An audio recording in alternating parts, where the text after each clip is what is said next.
Hey everybody, and welcome back to Ready Steady Play. It's time for me to just figure out what's going on Kickstarter, because I need to know, should I get involved or should I not get involved? Because there's loads of cool games that have come out that aren't on Kickstarter.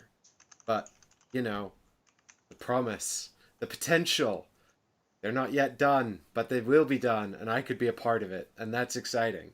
And here to help me figure it out is, of course, Chris. Hey, Chris. Hello. I think the boat might have sailed on you being involved in Kickstarter. What do you mean? What do you mean?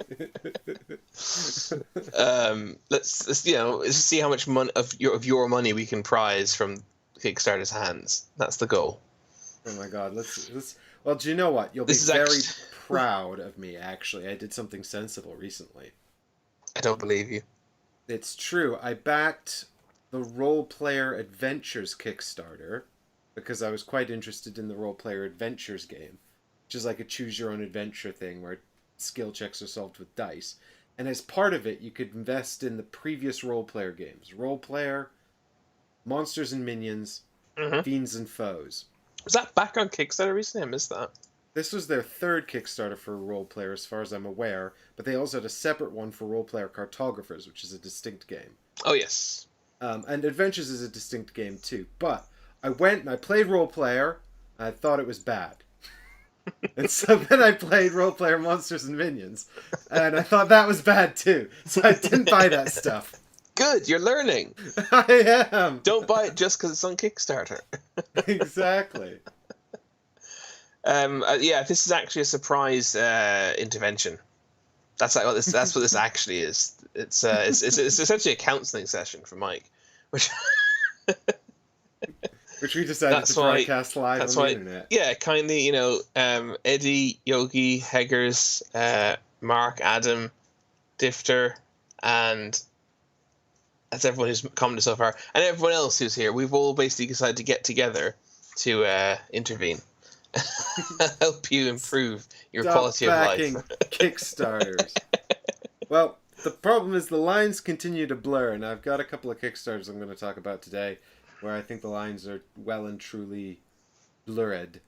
But let us progress because we've got so much to cover because we We have a lot missed to get through. December's Kickstarter commentary.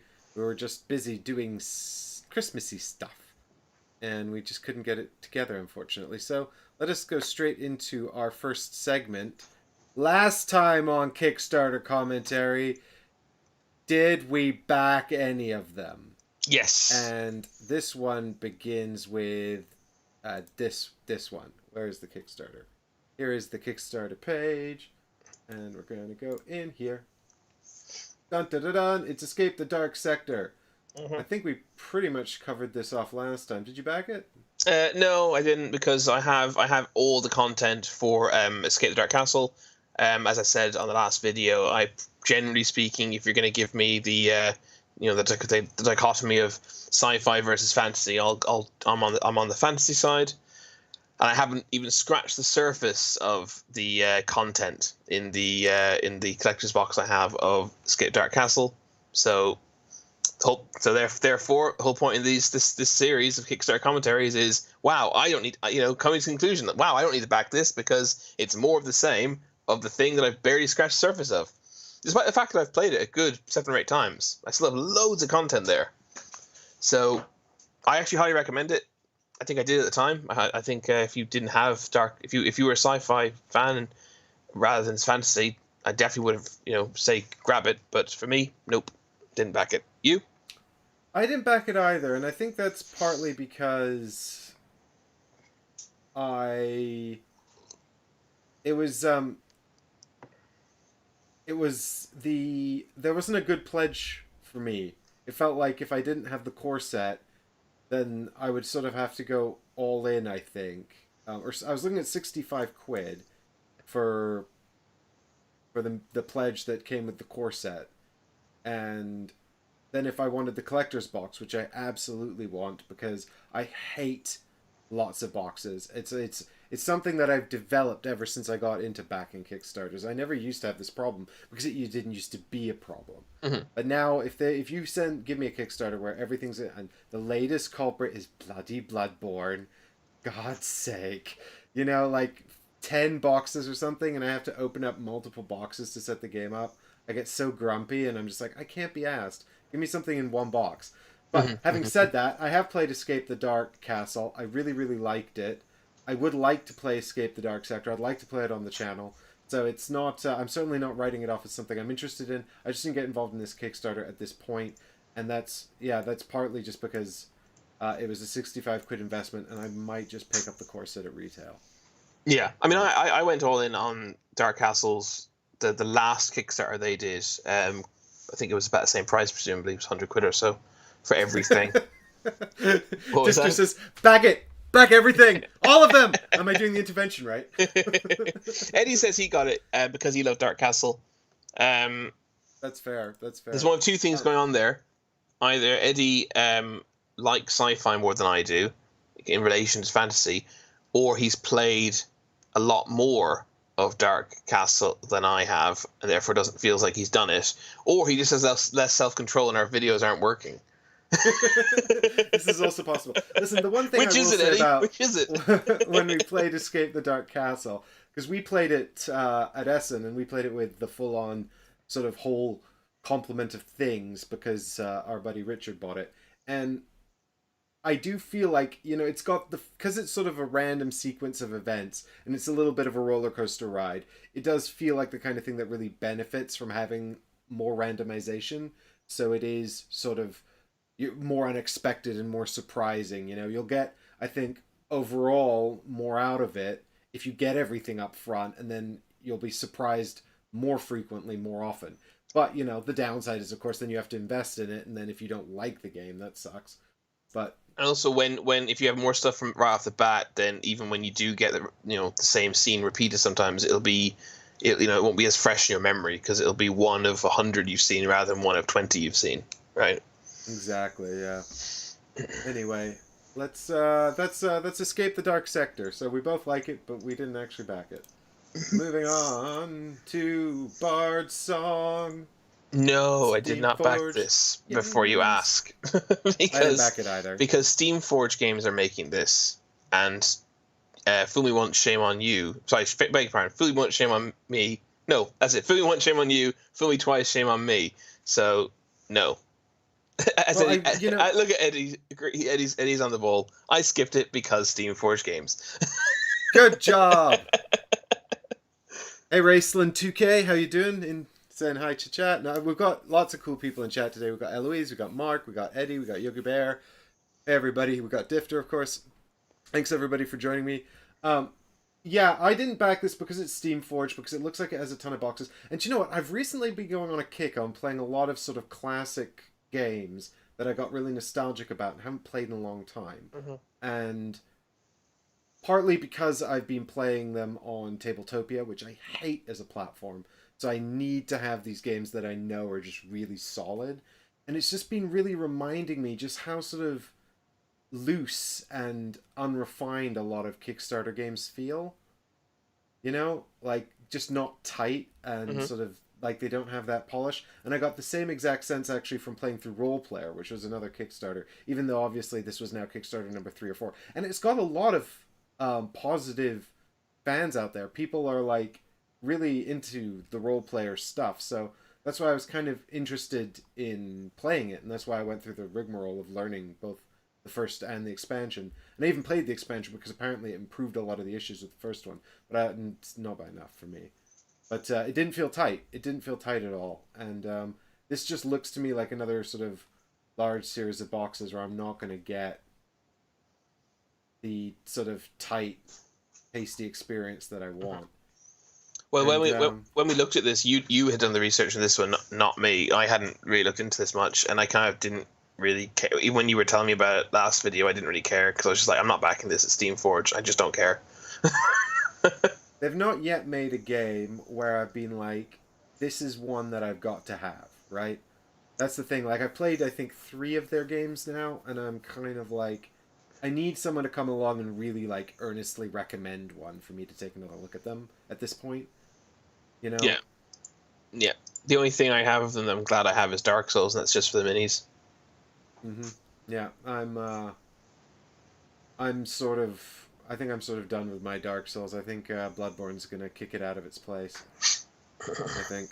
Yeah, yeah. Bloodborne's definitely a better game. Um, from of the FromSoft ilk. Jajoko, we will get to that. We have segments. We're doing the segments. Respect the segments. Speaking of segments, we can move on to the next in this segment. Pursuit of happiness. Yeah. So I already had all the content of this game, apart from the new stuff. So I backed for the new stuff, absolutely, which includes a collector's box. I don't know if collector's the word. It's a box anyway. Because at the moment, it's a big box you can put everything in. I actually have managed to get everything into my original box, but my God, the box is like, struggling to contain everything. It's like sitting on the calyx like this. I cannot tell you how happy big boxes make me.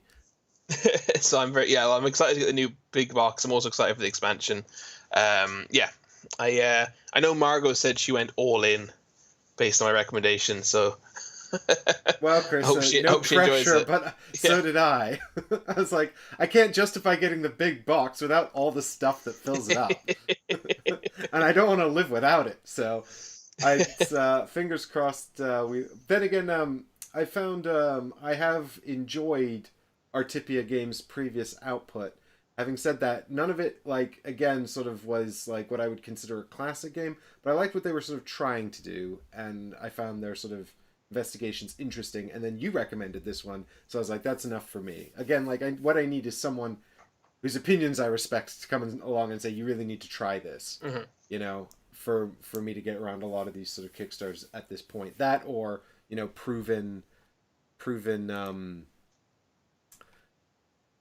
proven track record from the designers and the publishers, or at least one of them.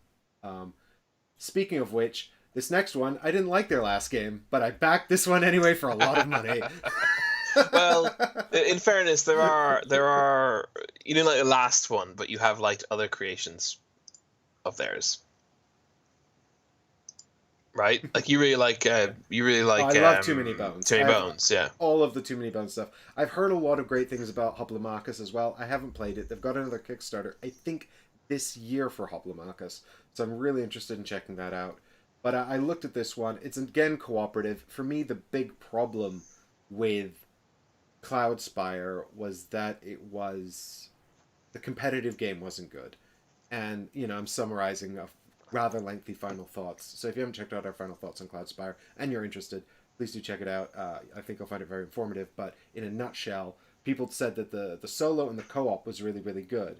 And while that's fine, I got it because I wanted that cool tower defense, sort of wave defense competitive experience, which it really didn't deliver on for me. Mm-hmm. But Burn Cycle's designed from the ground up to be a cooperative game, and I really, really like what I saw of the rules in it, and so I'm pleased to be a backer of this campaign. I minimum pledged. I minimum pledged it is what I did with Burn Cycle because I wanted because I don't have quite all the Too Many Bones stuff, and I also I wanted access to Pledge Manager to potentially finish my Too Many Bones collection and also to potentially get Burn Cycle stuff. Yeah, we really wanted to get a game of Too Many Bones in over Christmas, but it never happened. Yeah, unfortunately. I'm sure hopefully we'll fit it in before I have to make my final decision on this Pledge Manager. I think I probably will end up getting it. I have done more research into it since. I did manage to watch some more videos on Burn Cycle. But I think I like the look of Burn Cycle, having watched some gameplay videos. But it's weird. I'm finding it one of those games that's really difficult to gauge my interest in by watching other people play it. Like some games I can tell immediately, others, but this one I really can't. Yeah, I've definitely got an element. Well, I think it doesn't help that it seems like there's not a lot of people who've sort of just been sent this, you know? It Mm. looks like a lot of the videos are put out by oh my god, Chip Theory Games, by Chip Theory Games themselves. And then the ones that aren't put out by Chip Theory Games. Is this too small? Shall I zoom in on this? Can you guys see that okay? Maybe this is better, I don't know. But it looks like a lot of the videos are put out by Chip Theory Games themselves, which is fine, but obviously not unbiased. And then a lot of the people who were sent copies, I find to be difficult to gauge whether or not they're actually sort of seriously enjoying the game or putting on a show, so to speak. And you know, we put on a show too, obviously, but when we play the games. But you know, usually you get a final thoughts. If you don't, it probably means it's because I couldn't do it in good conscience. Not because we didn't like it, but because we've probably been sent it, or I was paid some money for it. Not the playthroughs, never the playthroughs, but the rules and setup or something like that. Never paid for the playthroughs. That's a point of pride. It's not because they haven't tried to pay me. But, or maybe they haven't tried to pay me. You decide. You decide. Moving on. Let's get out. I gotta get out of this hole. The next game. Speaking of which, they couldn't pay me enough to back it. Frankly, frankly, I turned down a free review copy. It's Harry Potter and the Golem Catch the Snitch. Nah, I'm only joking. I'm only joking. Look, maybe it's a good game. I don't know. I thought it looked pretty terrible. I thought yeah. I wasn't impressed with the rules, and I wasn't impressed with the aesthetics, and I wasn't impressed with their marketing system. So I didn't back it. I don't think it's any surprise when I watched the video. They had to relaunch because the Harry Potter miniature is now included in the Harry Potter Catch the Snitch game. So funny. But they fixed that the most egregious of the errors, but they still held back as many star players as possible, like even where it didn't make sense, right? So you still don't get Cho Chang like on the Ravenclaw team. You still don't get Cedric Diggory on the Hufflepuff team. You still have to pay extra for those players. Note that you won't get Harry Potter either if you don't back the Kickstarter, because the retail version doesn't have it. Yeah. So you'll buy this game with Harry Potter right on the front, and then you'll have Gryffindor team. I don't know. Well, I was not super impressed with the rules. I didn't like the way the game was sort of two phases, and they seemed largely distinct. Yeah, I can't remember at all. I remember reading in detail. I think I read the whole rule book, or maybe they didn't have the whole rule book, but I read everything they had. I remember it was in two phases. I don't remember the details, but I remember that basically the first phase was a crap Blood Bowl, and then the second phase was basically a push your luck or something card reveal thing, which was easier if you had done better in the first phase. Yeah, essentially the whole of the first phase, which represents the actual game of Quidditch, is essentially just stacking a deck in your favor for the Catch the Snitch section. That was the it. Second part of the game. Yeah. Which is, you know, I mean, they had to overcome the problem that is Quidditch doesn't make sense. It doesn't make sense as a game, really, you know, at all. And that's, I mean, it works in fiction because it's fun and we fill in the fantasy ourselves. But you know, for it to actually function as a game, they would definitely need to, I don't know, change the rules fundamentally. Which, to be fair, I don't think people would have minded too much. But far be it from me to try and assess the reactions of the Harry Potter crowd. Anyway, hey Margot. We already talked about Pursuit of Happiness, which I remember you backed in full. Good choice. I can't wait to play it. I'll play it with you. Yeah! Can't wait till we can play games again. Yeah. All I'm going to want to play when we can get back together, though, is like territory control war games, you know? Because you really can't play those remotely, can you? Well, Blood Rage is on Steam, isn't it? Yeah, but it's just not the same playing them like remotely. No. Playing them with like, you know, and you can't really play them reasonably with one or two people either. You know, you need like 3 or 4 people shouting at each other. That's how it's fun. That's where the fun is. I can't believe you did that.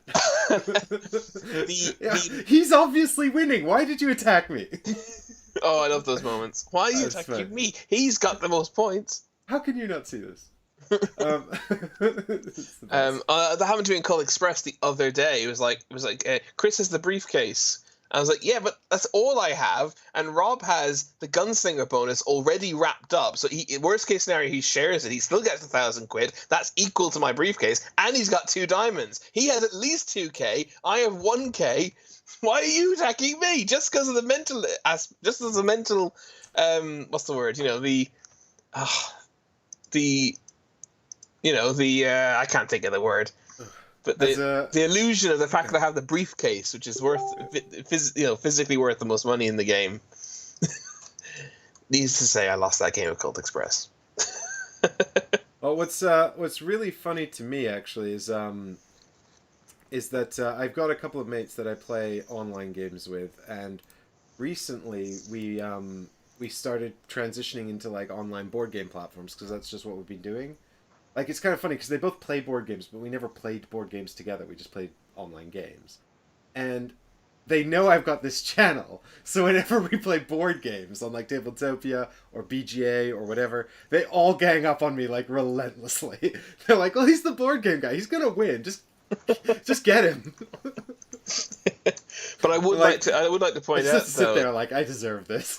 I would like to point out that when we recently played Dominion, for the first time ever, and Mike owns every Dominion expansion. No, I didn't get the last 2, to be whatever. fair. When I met you, you owned everything. The first thing I remember noticing when I met you is that you had like just a shelf full of Dominions games. I've got like 3 or 4 Calyx boxes. Oh, they're on that side now. They used to be on the other side of you. Yeah, and I beat Mike in my very first game of Dominion online with him. And I was very pleased. And I beat my second game as well. And he beat me in the third, but I was. By the third game, I demanded we introduce more than the core set, and then I promptly added everything in, and I was like, "There you go, deal with this now." Hey, I held my own in that game. I think you only won by a handful of points. Exactly. I really liked stuff. So. I just wanted to point out that I beat the Dominion expert. The local Dominion expert. I think in the wider world of Dominion, I probably. To be fair, I've been playing so much with Leanne in lockdown that she's become really, really good. Regularly beats me. Sorry, I just read Hager say, tune back in, and Chris is mid-rant. Yeah, it was mid-rant of something that wasn't even related to the Kickstarter. It was just a mid-rant about a recent play session I had. Hey, it's time for... We're turning into the Secret Cabal. What's going on?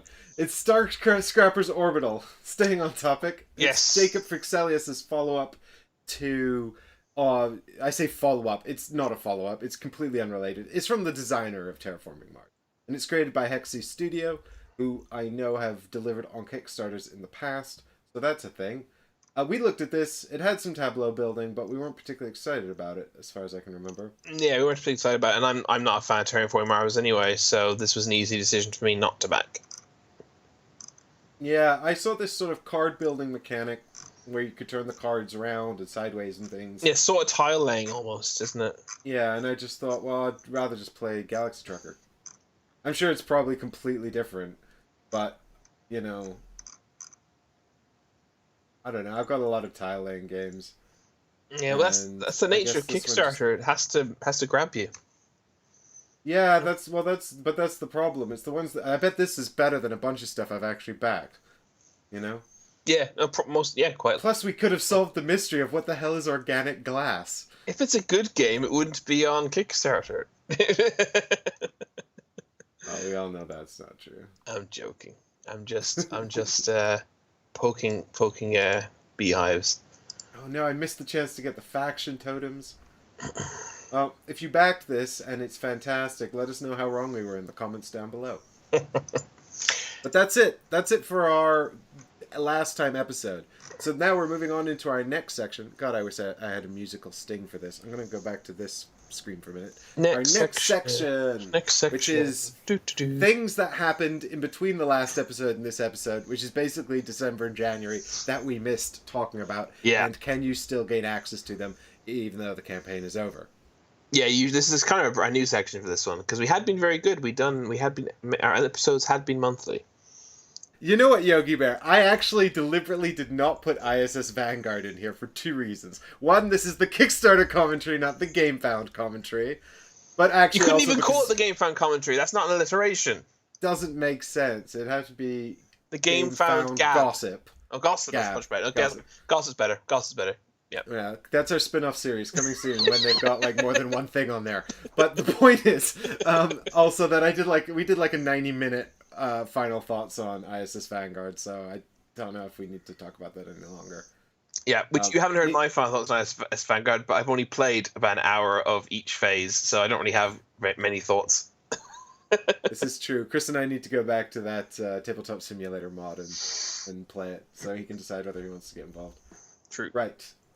So we are going to go now into our section, which is dun, dun, dun, dun, dun, dun, dun, dun, dun, things that we missed from last time. And it's first up is The Boys. This is going to hurt the board game. Chris, you were super excited about this. Tell us what's going on. I was so excited about this. As soon as I saw it, the first thing I did was pledged, and the second thing I did was texted Mike and said, I'm so excited about this. And then I looked into it, and I canceled my pledge because it looks appallingly bad. It's first-time designers, which is fine, but it's just worth noting. First-time designers, it is a competitive game. Now, for those of you who know The Boys, either via the graphic novel or the TV show or both, that makes no sense thematically whatsoever. Basically, all of the Boys universe is essentially imagine a world where superheroes have become privatized, essentially. And no one's keeping them in check, and they can do what they like, essentially. Obviously, some people would be perfectly reasonable in those circumstances, but many people would not be perfectly reasonable without anyone keeping them in line, and therefore superheroes are dangerous people to be off the leash.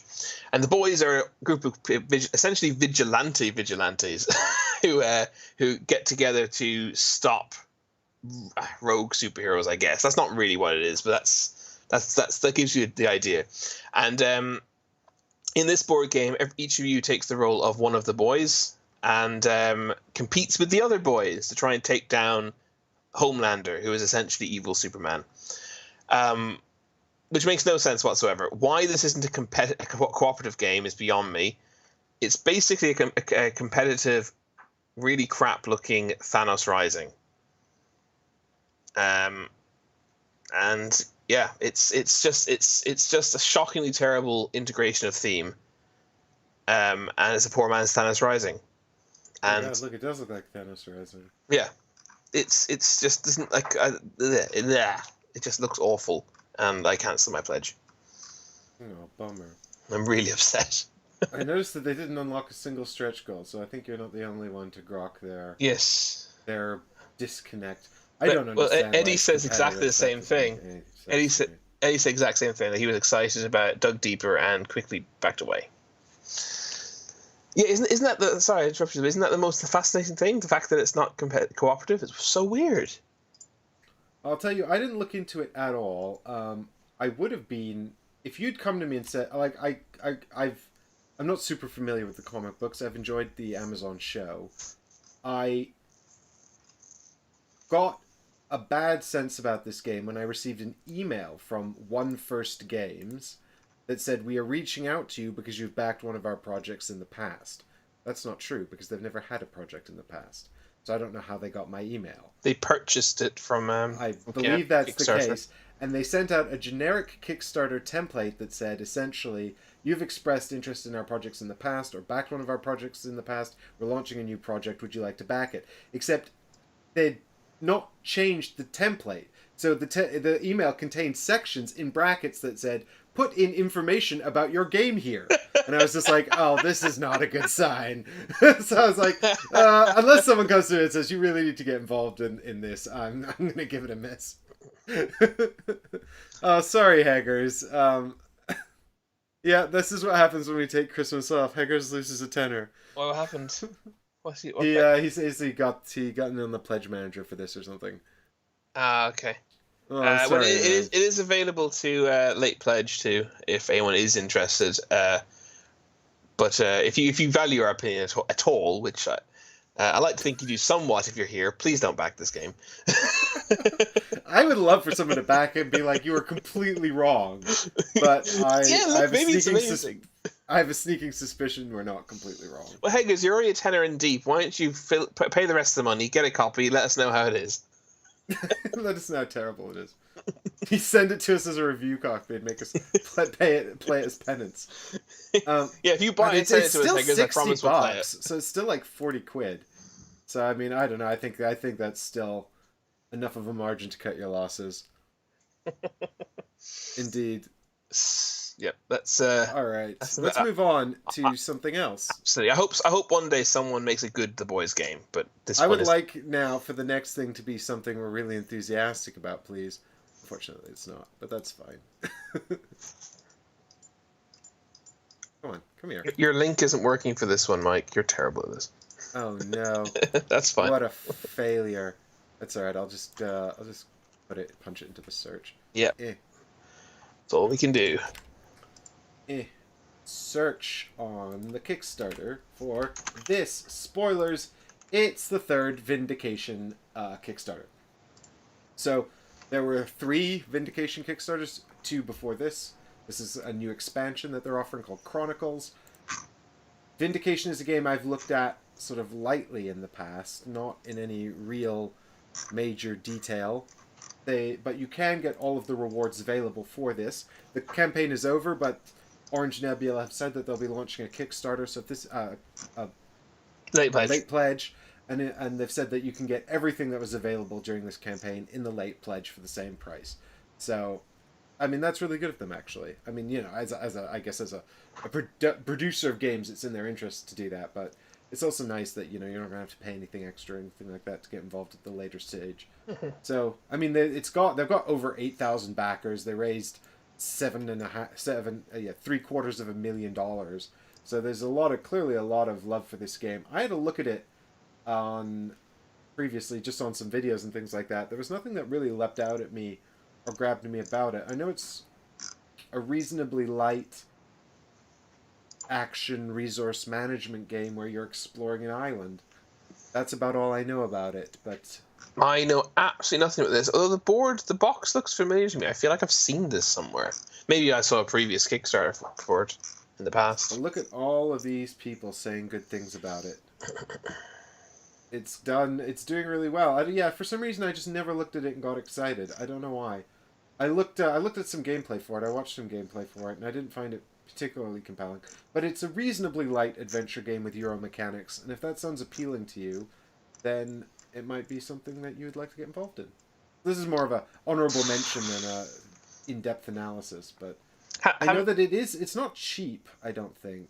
So, no, not at all. Definitely not if you want to go all in. And that's what I'm thinking right now. Right now, looking at it, I'm thinking, oh, this is something I'd like to look in further now, especially if there's going to be a late pledge.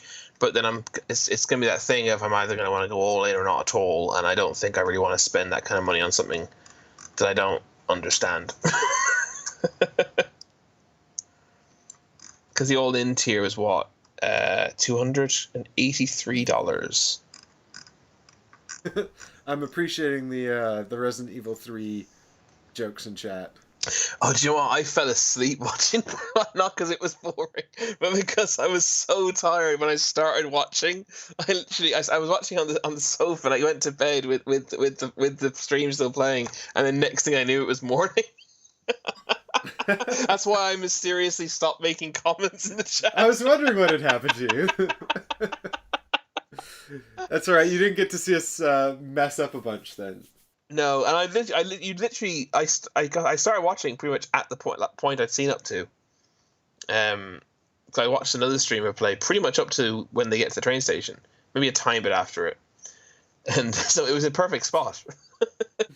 You did miss the creepy bit we did at the end, which is a new thing they've added that wasn't in the original RE3. So I was excited to see that. I never played the original, so I wouldn't have known. But apparently they took out my favorite bit, which is a shame, but it's probably for the best because it's very goofy. a lot of Resi is goofy. Oh, it's so goofy. But yeah, so the new expansion for Vindication's $30. That's reasonable, but the core set on its own is $89, which is quite expensive. But you know, you get all of these fancy game trays and stuff. It's a very bling production, and again, I like this. I like good game trays when they're done well and they speed up setup. They help everything function better. I like all of that. I think it's vastly underrated. I've taken to buying inserts. It's terrible. I never thought I'd want to buy inserts, and I've come to really appreciate them, particularly for Awaken Realms Kickstarters. But there we go. Honorable mention, Vindication. This next one is what I'm probably going to talk about. Actually, I'm going to skip the next one and come back to it in a minute. I'm going to go to this one after it first, just because I was looking back over this. I backed this in December, I think, when it ended, or it said it. When did it end? The 10th of December. Yeah, I think we talked about this previously. It's called Mission Catastrophe, and it's the first time designer, first time publisher, Board Game Alchemy, and I had a look at I was going back over it in preparation for this video, and it essentially looks a bit like Nemesis Light. Instead of, there is a solo mode where you play with marauders, which are sort of space pirates that come onto your ship and attack you, but in the competitive game and the team competitive version, you're playing against, so in the solo and cooperative version, you're playing against the marauders, but in the competitive versions, team and free-for-all, you're being bombarded by asteroids instead of having aliens on the ship, and you're essentially trying to keep the ship together long enough for you to escape and abandon all your friends to die, or for your team to escape and leave the other team to die. And I was going through the rules, and I'm like, this is basically just light, goofy, cartoony Nemesis. I don't need this at all. It's got Nemesis Lockdown coming. Why did I back this? You know, I've got Nemesis Lockdown. I've still got the two. I haven't played enough of the Nemesis Wave 2 yet, you know? And I've got all that other stuff coming. So, I mean, I really like the cartoony graphics here. I love this yellow alien guy. He's great. But I don't know if I need them both. I mean, obviously, thematically, two completely different sides of the sci-fi sort of coin. But so you were like, you realized you didn't need it, but then you were like, but it's really cute and cartoony. Well, it's really, so I was reading through the rules, and there is sort of a cool element where the rooms are essentially sort of slowly shutting down, and you kind of have to run around the ship turning the rooms back on so they don't like turn off and then fall apart. And when they turn off, it's almost like a sort of a pandemic outbreak sort of cascade of things going wrong around the room. There's obviously there must be a semi-cooperative element then to even the competitive versions. Yeah, even in the competitive versions, it is, you're all working together to keep the ship going while trying to get the sort of the edge on the other person to get into the escape pod and escape first, or for your team to do that. And yeah, I definitely don't have backer's remorse. I'm really pleased that I have this coming, and it looks really neat. And I think that if the grimdark theme of Nemesis was something that put you off it, this might be a nice alternate. Also, people complain that on Nemesis, it's essentially just Room Finder, the game. Like, when you boil it down, all you're really doing is running around trying to find the right rooms. For me, what I like about Nemesis is the hidden objectives and the player interaction. That's what brings the game from something generic like Room Finder into something that's really enjoyable and fun. I think Nemesis falls into the category of games that are good because I want to be in that world, because it's created a world with its theme that I want to exist in, right? Yeah, and that's why I think Room, that's a bit short-sighted to call it Room Finder the game, but I understand the criticism. Yeah, I mean, it depends how well you sort of buy into the theme and the world of Nemesis, because it's so thematic. Yeah, if you don't want to be in that world, then it's reasonably abstract. If you didn't understand the theme, explaining the mechanics would be so difficult. Yeah, exactly. But this one is all the rooms start face up, so you sort of know where everything is. You're not revealing rooms. One of the things I do like about this is that when you pick your aliens, you randomize these jobs, which give you like sort of little bonus powers, and it's like it says in the rule book, like everyone somehow forgot what their job on the ship was. So when you wake up, you have to reassign jobs. But I made up in my head, I liked the idea that because the ship's now being destroyed, they're like, this is a mutiny. We need to reassign the jobs. I'm the captain now. So, I don't know. I'm still really pleased to have this coming, and I'm excited to try it. But, of course, we've already played Nemesis Light, and it was terrible. Life form. Oh no, that's not Nemesis Light. That's just, I'm teasing. oh god. That, yeah, there you go. It can't it can't be worse than Life Form. No, So I hadn't seen this. It looks quite nice. I mean, yeah, these little cubes here are the rooms gradually shutting down. So you have to run around putting the cubes back, or else the all things are going to go wrong. So yeah, I like the look of this, and I'm keen to try it when it comes. But it does, reading through the rules, there's a lot of it that's very Nemesis-esque. Mhm. So we shall see. And that's Mission Catastrophe. So the next one I immediately backed with almost no research whatsoever for two reasons. It's Darwin's Journey. So if you guys haven't seen this, it is designed by Simone Luciani and Nestor Mangone, and it's published by Thundergriff Games. And I I really like Simone Luciani's games, at least the ones I've played. I'm a big fan of those. Uh, he's got a hugely well credited track record. If you don't know, he's worked on the Marco Polo games. He worked on Barrage, which was a recent Kickstarter that I really, really like. But he also did Lorenzo El Magnifico. He did the Grand Austria Hotel. He did Newton, which was I never played but was well received as well. So he's got a really, really good track record. So this looks like a sort of, like, these are all fairly heavy Euros. This looks like a lighter side heavy Euro, but all of his games tend to be sort of a twist, a lighter side for him, right? So I think this is still something like a 3.0 on BGG, or maybe 3.0 something. But all of his games are sort of a spin on worker placement. They're worker placement with some interesting stuff going on. Thundergriff Games, I have mixed feelings about. I backed two of their games already. I backed Tang Garden and I backed Iwari. Tang Garden, I got 3 boxes for. I didn't think the inserts were great. The boxes weren't well laid out. The production itself was pretty good. I mean, there was a lot of overproduction. The game was fine. I quite enjoyed the game. I'd like to play more of it. I haven't played enough of it to really make up my mind about how much I like it.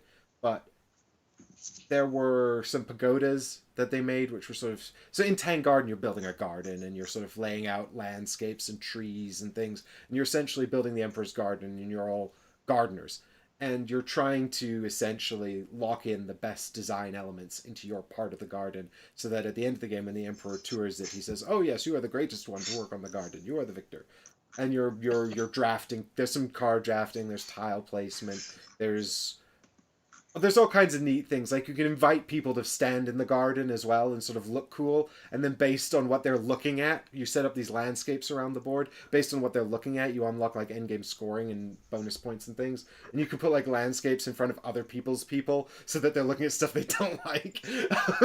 So it's kind of got this sort of fun, like, competitive element. And I did enjoy it, but the pagodas are well overproduced and kind of hide the rest of the board. So you're building this really beautiful board, and the deluxe version didn't come with the cardboard pagodas, which I think were probably better than the big chunky plastic ones I got.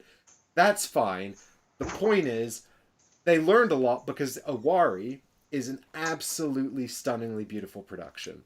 Like, their production of Awari, I understand there's issues with color blindness and the color choices they made for the player pieces, which is a real bummer. I can't say for certain. I haven't had a chance to play it with Chris, and if we did play it, it'd have to be online, which may be different anyway. But if we ever get a chance to play it in real life, which we might well do, because it's not a long game, it's a light, sort of abstract territory control game. But I did play it online. I really, really liked it. I got the deluxe Kickstarter version because I'm me. It comes with 2 extra boards. It comes with a solo mode, a cooperative mode, and it comes with sort of a little expansion as well, all of which are like quite important gameplay elements and are not currently available at all. So they made a lot of gameplay Kickstarter exclusive for that game, and as a result, the Kickstarter deluxe editions, like the one I have, were selling it on the secondhand market for more than 250% their original asking price, which I hate. I think that's miserable, especially right now, to not have the solo mode available at all, not even as a downloadable print and play thing. I think it's just terrible. The thing is, you need some of the extra player pieces to use it that you don't get. So I mean, you might be able to put it together, but also they didn't publish the solo rules. You can't actually find them anywhere if you didn't get them in the box. So that kind of just really sucked and left a really bitter taste in my mouth. Like, I was going to live stream the solo version because I liked the game so much, and then I just didn't because I was like, well, nobody can buy this. Yeah. So I'm just not going to do it. I've looked into Darwin's... So, back to Darwin's Journey. I looked into it. There's, like, no gameplay Kickstarter exclusives. You can only back the deluxe version, so presumably there'll be a retail version, but you can't get it through this campaign because you don't have to, I guess. Well, you could back the base. You could back the base game or the collector's edition. Oh, they do have a base game. Oh, they do have... what am I thinking of then? Oh, I'm thinking of Carnegie. We'll get to that. Okay, so this one does have the base game and the collector's edition. Okay, fine.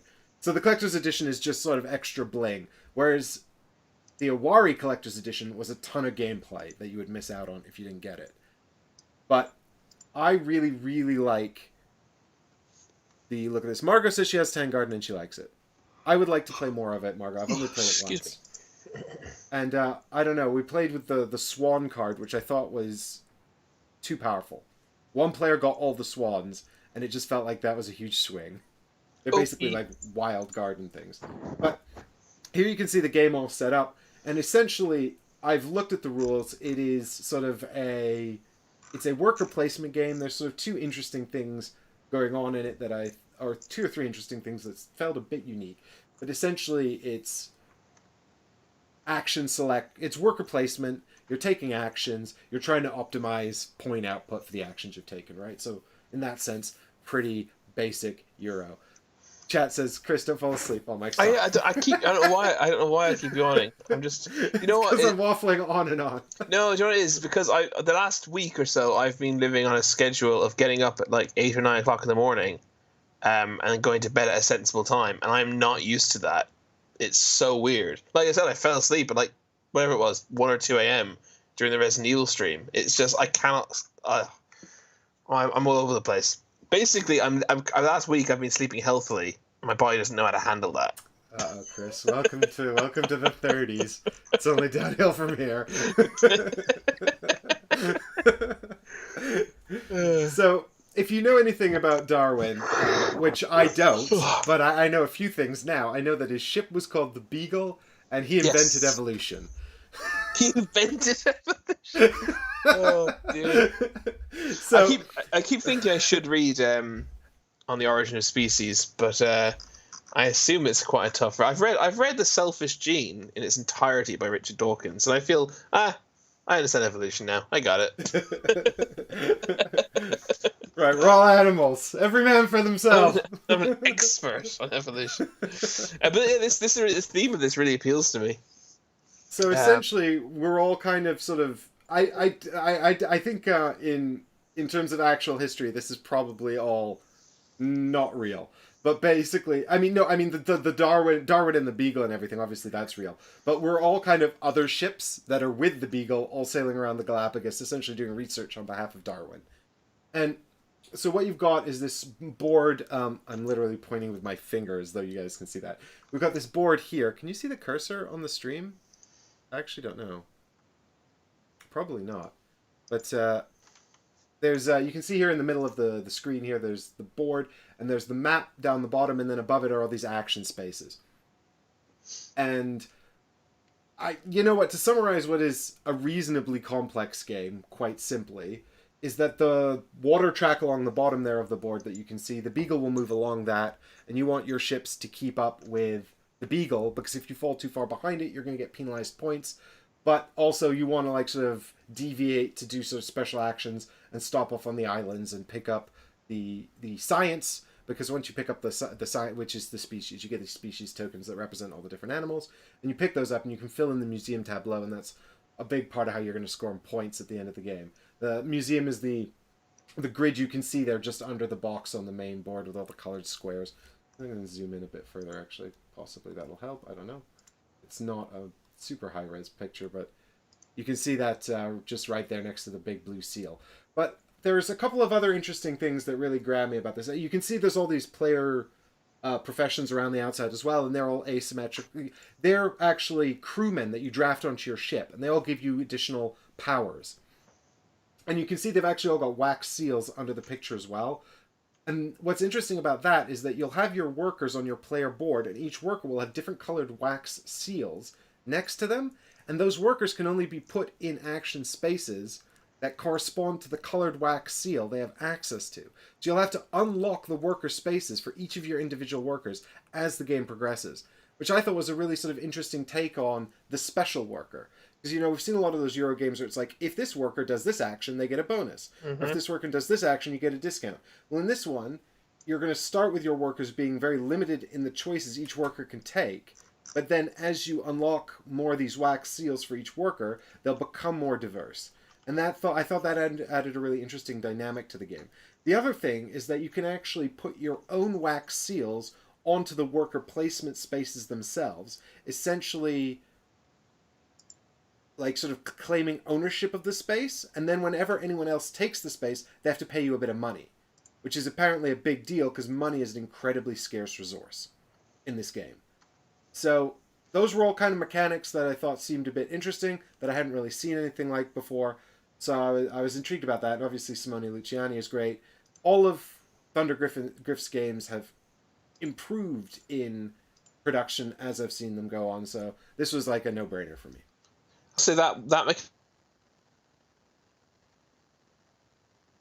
Chris? Oh no, Chris got so excited we've lost him. I'm gonna have to call Chris back. Oh wait, he's back. What? I can see you. I can hear. Oh, you're back. Your camera froze on my end there. Okay, I was talking away. I was like, what? You were saying we've lost Chris. I'm like, what are you talking about? I'm here. I can see. I fell into the ocean. Yeah, I fell asleep. I don't know if I like the idea, that mechanic of claiming ownership of a worker space and I have to pay you to use it. That sounds annoying. I thought it was pretty neat.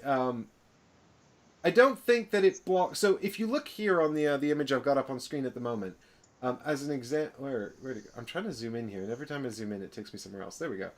You can see these sort of documents here, and you can see the wax seals above the magnifying glasses, and so you can see it goes green, blue, yellow, red, and those are the different wax seals you'll need to put your workers in those spaces, and then each document has 3 versions of the space on it.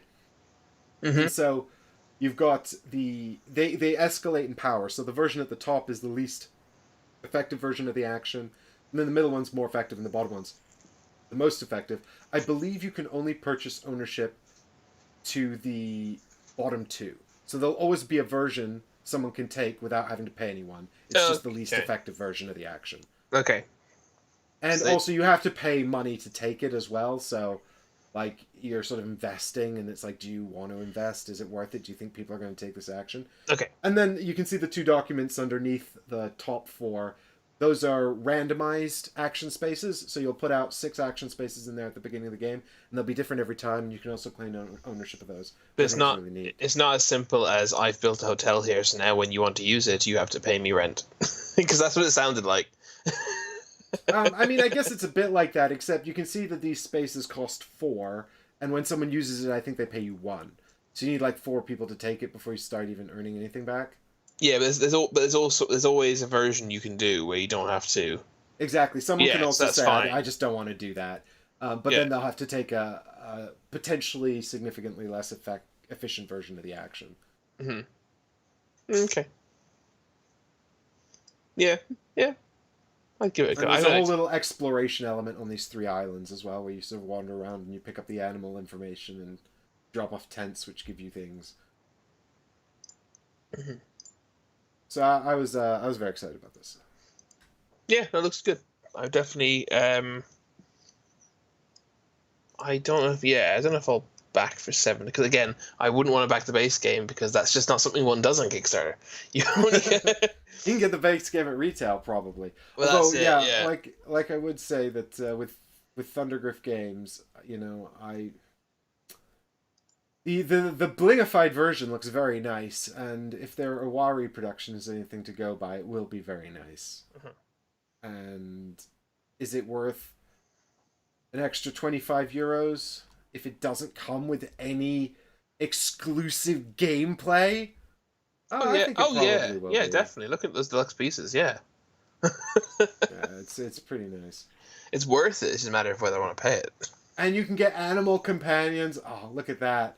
How are you not in? This Yes, cat has a sword. I know. Look how. I think it's a quill. I also thought it was a sword at the start at first, but I think it's a Oh, it is a quill. quill. Oh, the cat can write. Yeah, yeah. I do. In fact, there's two cats and two dogs. I can't go wrong with this game. it does really appeal to me, I must say. As long as that mechanic wouldn't irritate me too much. I don't know why it's flagged up as something that sounds annoying to me. It just does.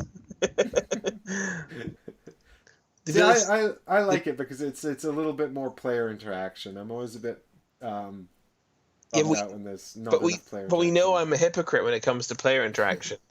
Don't you remember Architects? I do remember Architects of the West Kingdom. But I came Fantastic. around to that after only one more play. So I'm wondering if this would be the same thing. It just sounds like on paper it would annoy me because it sounds like building a hotel on Mayfair. That's what it sounds like to me. But Yeah, but I think the difference is when you land on Mayfair, it's not like you had any choice about it, right? I think that's a massive component that I possibly haven't taken into consideration. But you see, maybe the flip side of that is if this is the action I really need to do to execute my strategy now, and I just can't, and you've now made it unaffordable for me, then that's not fun. Yeah, I mean, But I'm saying all this without understanding how the whole game works as a whole, right? So there's an enormous amount of the bigger picture I'm not seeing here. I've not played a Simone Luciani game that I haven't found really interesting and intriguing and enjoyable. So I just don't think that you can really go wrong here with it. But then again, I'm a big fan of those designs. If you've played a bunch of his games and you didn't like them, probably don't back this. You know. Margot said something interesting there in chat. She says, I'm not really a Eurogamer, but I recently fell in love with Praga Caput Regni. Margot, I can't get that game out of my head. Ever since I did that solo playthrough on the channel, I really want to play more of it. In fact, I might play a game with Leanne later this week, and I'm seriously considering teaching her that, just because I really want to play it again, two-player, or with more people. I don't know why Praga Caput Regni is as compelling as it is. This, I think, is significantly different enough to that game, but I mean, it depends how granular you want to get. I think if you're the kind of person that's not overly familiar with Eurogames, you'll probably get a lot of the same senses of sort of all these sort of different elements going on that all interlink, but you have to you can't, you think about them all separately, but also you have to understand how they're connected, and you're trying to solve this sort of efficiency puzzle all the time, and you're trying to decide how to best use your actions. I think Praga Caput Regni probably has a bit less downtime than this. I mean, it's a wonder how little downtime that game has. But I suspect if you're a very sort of hardcore Europe gamer, you'll probably consider them to be quite distinct. But if you're not, then you'll probably get a sense that they're quite similar. If that makes sense to people at home. Brian, to answer your question, I like my Euro games to feel like they have some player interaction, just enough that I don't feel like it's solid. I'm playing solitaire, and we're just at the end of the solitaire game, we see who did their solitaire game the best. I'm not usually a fan of those types of Euros that are completely solitaire or feel completely solitaire. But the Architects example is that.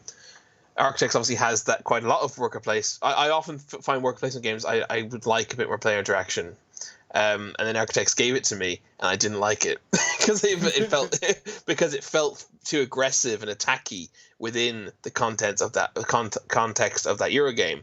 But then I played it again and I came around to it, and I actually now really really like Architects. I liked it the first time I played it, but now I really like it, including that mechanic. But it's just funny because I ask for more player interaction in my Euro games, but then sometimes when I get it, I complain.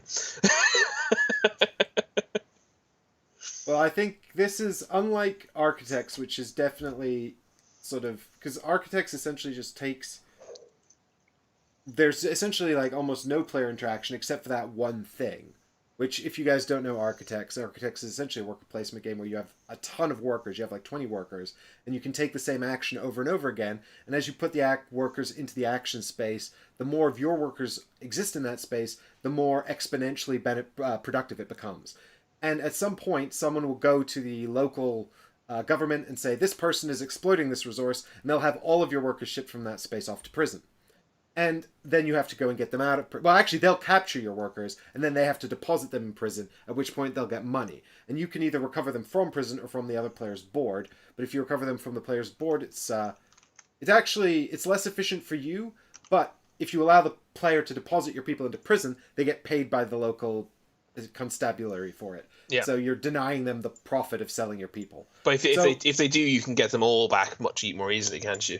Yeah, exactly. So it's more efficient in terms of actions, but it's got. But then if you stop them, it's got less financial benefit for them. And what's interesting about the game though is that actually, if you start to look at it on a mechanical level, this mechanism of capturing workers and selling them off is actually super important to the economy of the game because it's the most efficient way to make money. So, and to an extent, if you were allowed to just continue to exploit these action spaces without another player coming along and stopping you, the game would kind of fall apart because there'd be far too many resources available. Mm-hmm. So it's sort of you kind of the more familiar you are with the game, you kind of develop this understanding that this is actually an essential part of this ecosystem. And I think once you get to that point, you actually start to really admire the cleverness of the mechanism. Mm-hmm. I've only played Paladins twice, and when it arrived, and I can't really remember. I can't really remember how it even plays. I remember as you, I didn't like Paladins, it as much as Architects. Paladins is more complex than Architects, and I think Architects has that one really interesting mechanism, and then the rest of it is just kind of sort of very basic Euro style mechanisms, but they're all good. They're solid. There's an expansion for it. I forgot what it's called. Tradesmen. Artisans. Artisans of the West Kingdom. Yeah, I've played with that. I like that. I think that's good. It just adds a little bit of tableau building and some unique player goals. So that's all good. The Paladins is a bit more complex. It involves God, it's been a while since I've played Paladins. It's not sticking in my head. Essentially it's more like action selection. You've got your own personal board, which has action selection spots with workers. The action selection spots are sort of linked to a main game board, where you can essentially compete on the main game board for points. But the key sort of mechanism of the game is that you can upgrade the action spots on your own board, and you have to choose which ones to upgrade, because every time you upgrade one thing, you sort of lose the opportunity to upgrade other things, and there's a sort of a scale of improvement across the action spaces. So you kind of have to double down on where you want. Is there player interaction? I'm trying to remember, because Brian's is better in that regards, but I don't remember there being much player interaction. Yeah, it's less aggressive, I guess. Maybe that's what he means. Yeah, better. It depends on. It's better subjective. But wow, this is a tangent. Well, what's interesting about the of the West series, you take the slots for points. Okay. Oh yeah, that's right. Aren't there like cards that award you victory points that you claim? Yeah. Yes, and they come up every round. A new one comes up, isn't it? Or something. Oh, I can't remember. Or do they? I think that they unlock over time, don't they? I think so. The later ones are worth more points, I think. Do you know what's really amazing about this is that Chris and I actually filmed with Michael a series of Paladins of the West Kingdom last February, and I never put it out because I had every intention of trying to do a setup and rules video, and I never got that made. So maybe I should just edit it and release it at this point. But I haven't done it yet. Who won? I don't remember who won. I don't remember. It wasn't Michael. I remember him being upset because we hadn't explained to him the power of the workshops that took up the worker placement spaces. And you and I were there. So you get these green workshops that basically you can deploy into the worker placement spaces. and they essentially count as Oh a yeah, perpetual yeah, worker. yeah. So they make the action much more efficient to take. Yeah. And that's what I was talking about earlier when I was saying you upgrade those spots. So you kind of have to double down on where you want to find your points. He didn't realize the importance of those, did he? Well, Chris and I were sitting there literally smashing workshops all over our player boards, and Michael was like sort of getting left behind in that regard. But he was a very good sport, so never mind. I've also got a series of me and Michael and Ollie playing The King's Dilemma, which I haven't edited either. So, well, Eddie, I didn't totally spoil it because you don't know who wins out of me and Chris. And I can't spoil that because I can't remember. I think I remember now because I won't say. No spoilers. I know I won Architects by like 1 point. I remember it. I can't even remember. I want to play Architects again. Yeah, I want to play it again too. It's a great. And game. we both played Viscounts, and we could probably talk about. No, Viscounts. I haven't played Viscounts. I have you haven't played it yet? No, still sitting there.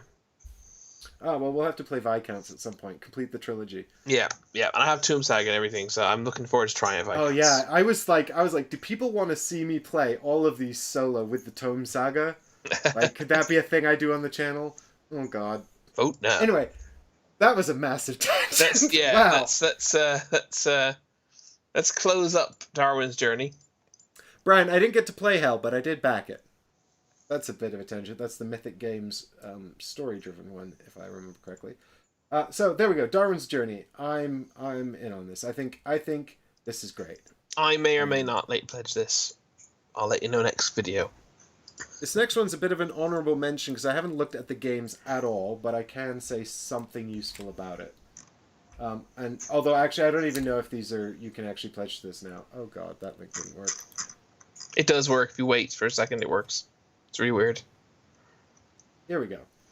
So this is Illumination and the Road to Canterbury by Alf Siegert.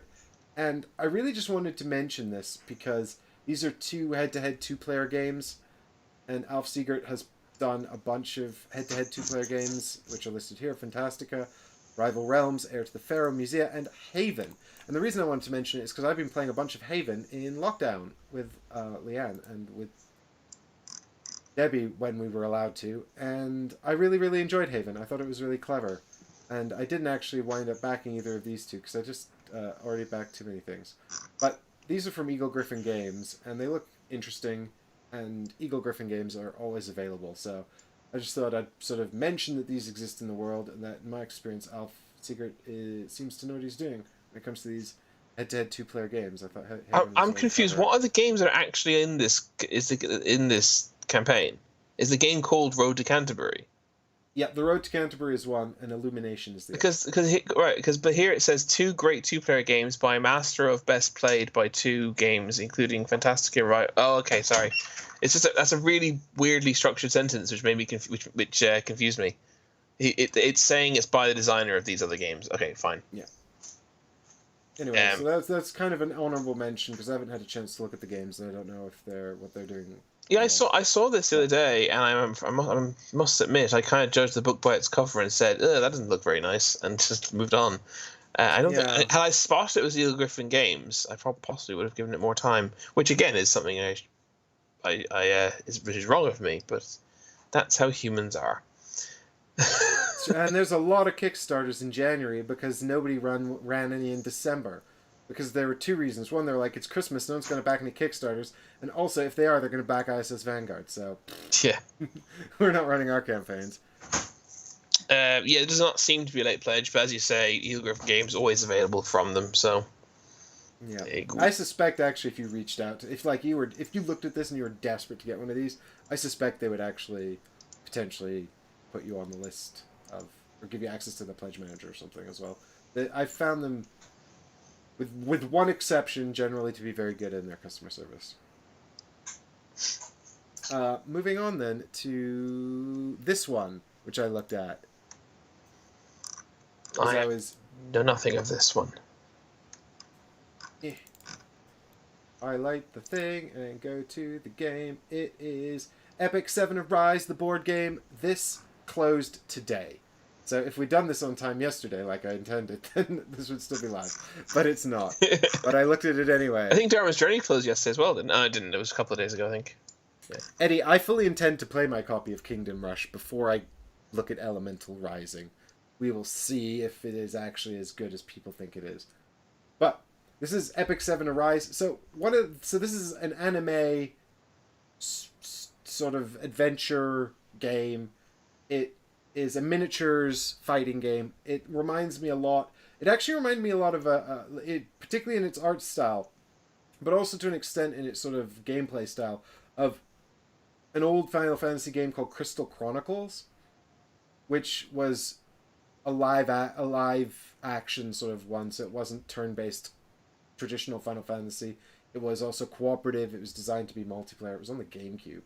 But essentially, what is absolutely hilarious about this campaign, by the way, is this gameplay section of GIFs here. It's completely unilluminating.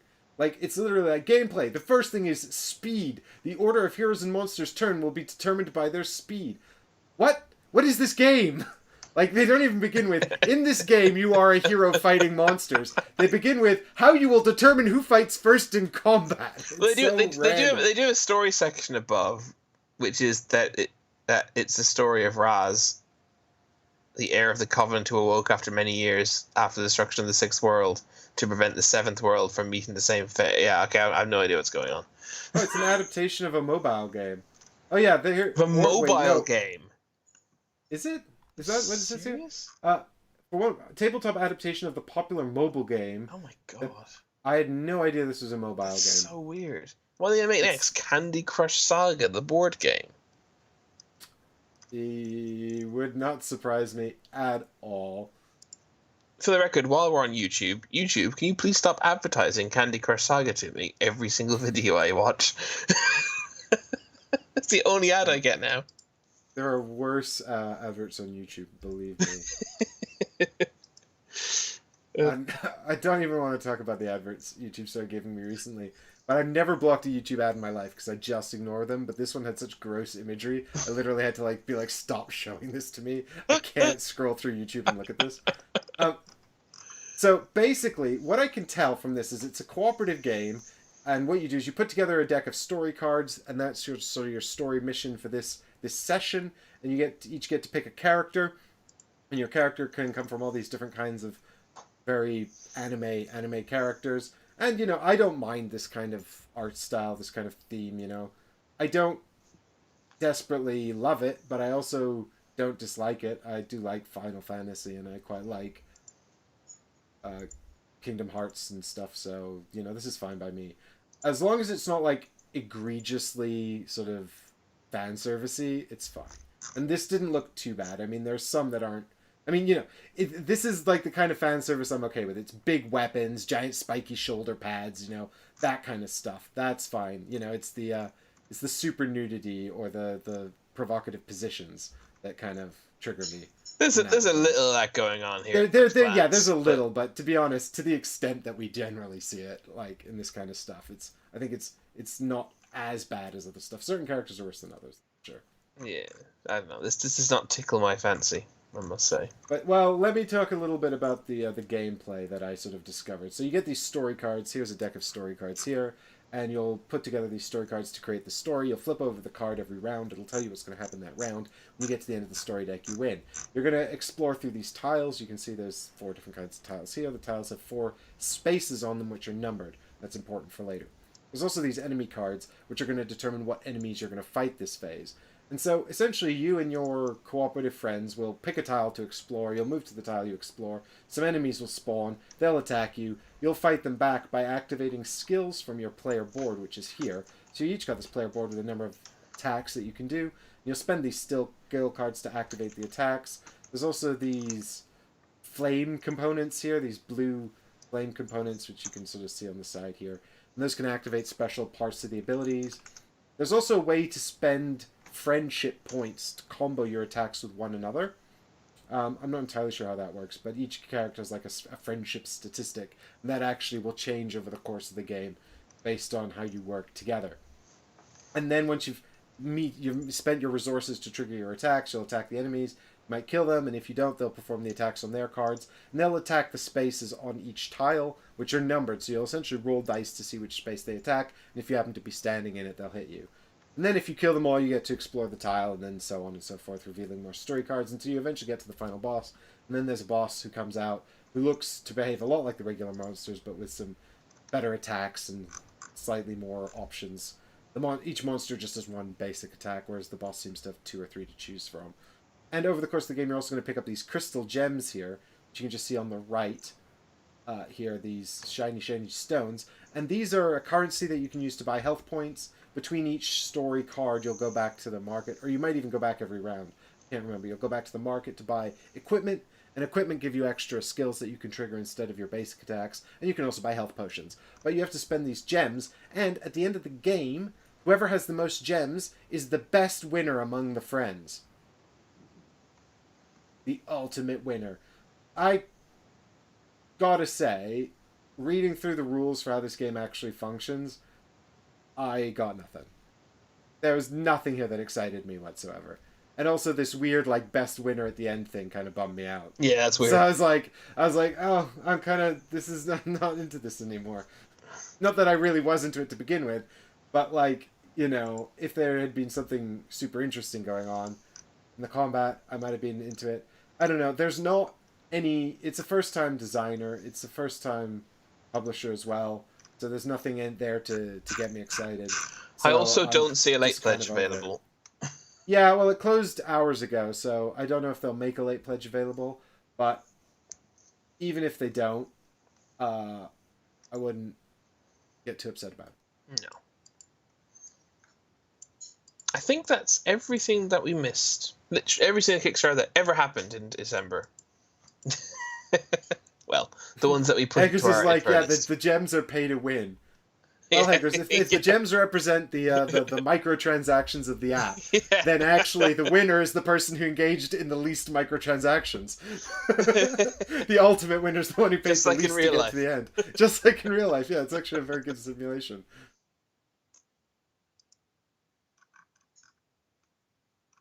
Anyway, there you go. It is actually here in Hong Kong dollar. What is this, Hong Kong dollars? Yeah, apparently. So I don't actually have any idea how much this costs to back. But I think it said there, if you look at the pledge, it says roughly what it is in pounds. What was it? Yeah, so the core pledge is approximately $95, it says. Oh, 95 US dollars. That's about 70 pounds. That's about 70 pounds. I mean, but I think you just get the standees in that, right? If you want the miniatures, you have to get like the special one or something. Yes. I'm not sure. Oh no, you get 32 highly detailed plastic miniatures in the core pledge. There you go. So why does it just show all these bonus standees then? Is this just in case people prefer standees? But you know, some people do, and we don't judge them. It's fine. Sometimes standees are better. At least they're pre-colored in. They don't have to pay anything extra for the paint. I want a Thundar the Barbarian board game. Yep, that sounds good. Let's get that. Alright, moving on then. It's time for the next segment, which is stuff that's actually active right now on Kickstarter. This is the main bit. It's the main bit, been guys. waiting for. Everything else was just a teaser leading up to this. And this is probably the shortest section this month because there's not that much stuff on right now. Well, we missed a lot of stuff in January. A lot of that stuff was from January. Okay, Yogi Bear, I saw Cora Quest. I didn't prepare it for the show, but we'll definitely take a look at it at the end of this segment, if you like. All right, but first, it's Chris. Chris is going to talk about, the Castles of Mad King Ludwig. What is this? Am I? Never played it, but I have looked at the campaign. I do own Castle of Mad King Ludwig, even though I never played it. I've played it 3 times. Oh, well, then why am I the one talking about this? Because I had to prepare the other stuff. I had to learn how to play Darwin's Journey. Well, Castle of Mad King Ludwig is a deluxe edition. What is it? A collector's edition, they're calling it. Basically, yeah, it's a deluxe version of a modern classic. I feel that, if you've played it, you should definitely be the one to go through the details of how the game works, because everything I know is only in an abstract theoretical concept. I don't know how any of these expansions work. I've only played the very most basic game. Yeah, which is actually essentially an auction and an auction and tile laying game, I suppose. Yeah, it's been a while. They've actually had a bunch of different versions come out, I think, since I played it as well, haven't they? Um, Versions. yeah, wasn't there like a second sort of version of the game, and then they also did the other one you were telling me about? Between Two Castles is nothing to do with it in Oh, terms of gameplay wise. Between Two Castles and King Ludwig is a re-theming of Between Two Cities, essentially, which is really good. well, Um, but it's here's what I can say initially about this. I, I was looking forward to my break on my voice here, but I did back the last collector's edition from Bezier Games, which was the Suburbia Collector's Edition, which is also designed by Ted Alspach, who designed the Castles of Mad King Ludwig. I'm a massive fan of Suburbia. I really, really like it. I had everything for it before I bought the Collector's Edition, and then I bought the Collector's Edition because I wanted it all and nicer, and I wanted all the city player boards and all the fancy stuff that came in that. Generally speaking, I think the Collector's Edition production on that is nice. I think there was some elements that were overproduced and some elements that were a bit underproduced, and I thought that the game trays could have been a bit more intuitive. But by and large, I have no complaints about that. I think it's fantastic, and I'm really, really happy to have it and all the expansions. I love Suburbia. The Castles of Mad King Ludwig, I've played 3 times because I thought I should like it because I like Suburbia so much, and I don't like it. Oh wow. At least, I don't like it. I don't understand why I don't like it. I should probably like it. But what you're doing, from what I remember, is you've got all these different rooms and you're building the castle of Mad King Ludwig. And the rooms are come up every turn, and then there's an auction, so each player can buy a tile. So you might get one you want, you might get one you don't want. You don't know what you're going to be able to put it next to. You're trying to sort of maximize points and build up combos of rooms by putting them next by playing a tile laying game, which is, not all that complicated. I think certain rooms, when you complete them, trigger. Other rooms trigger when they're put next to things, or you fill in certain doorways. I can't remember exactly all the nuances. But the rooms are all different types, and they all trigger in different ways. And some of them, when you surround them, provide additional in-game scoring and things like that. And if I remember correctly, it's lighter than Suburbia. It's not as complex, in my opinion.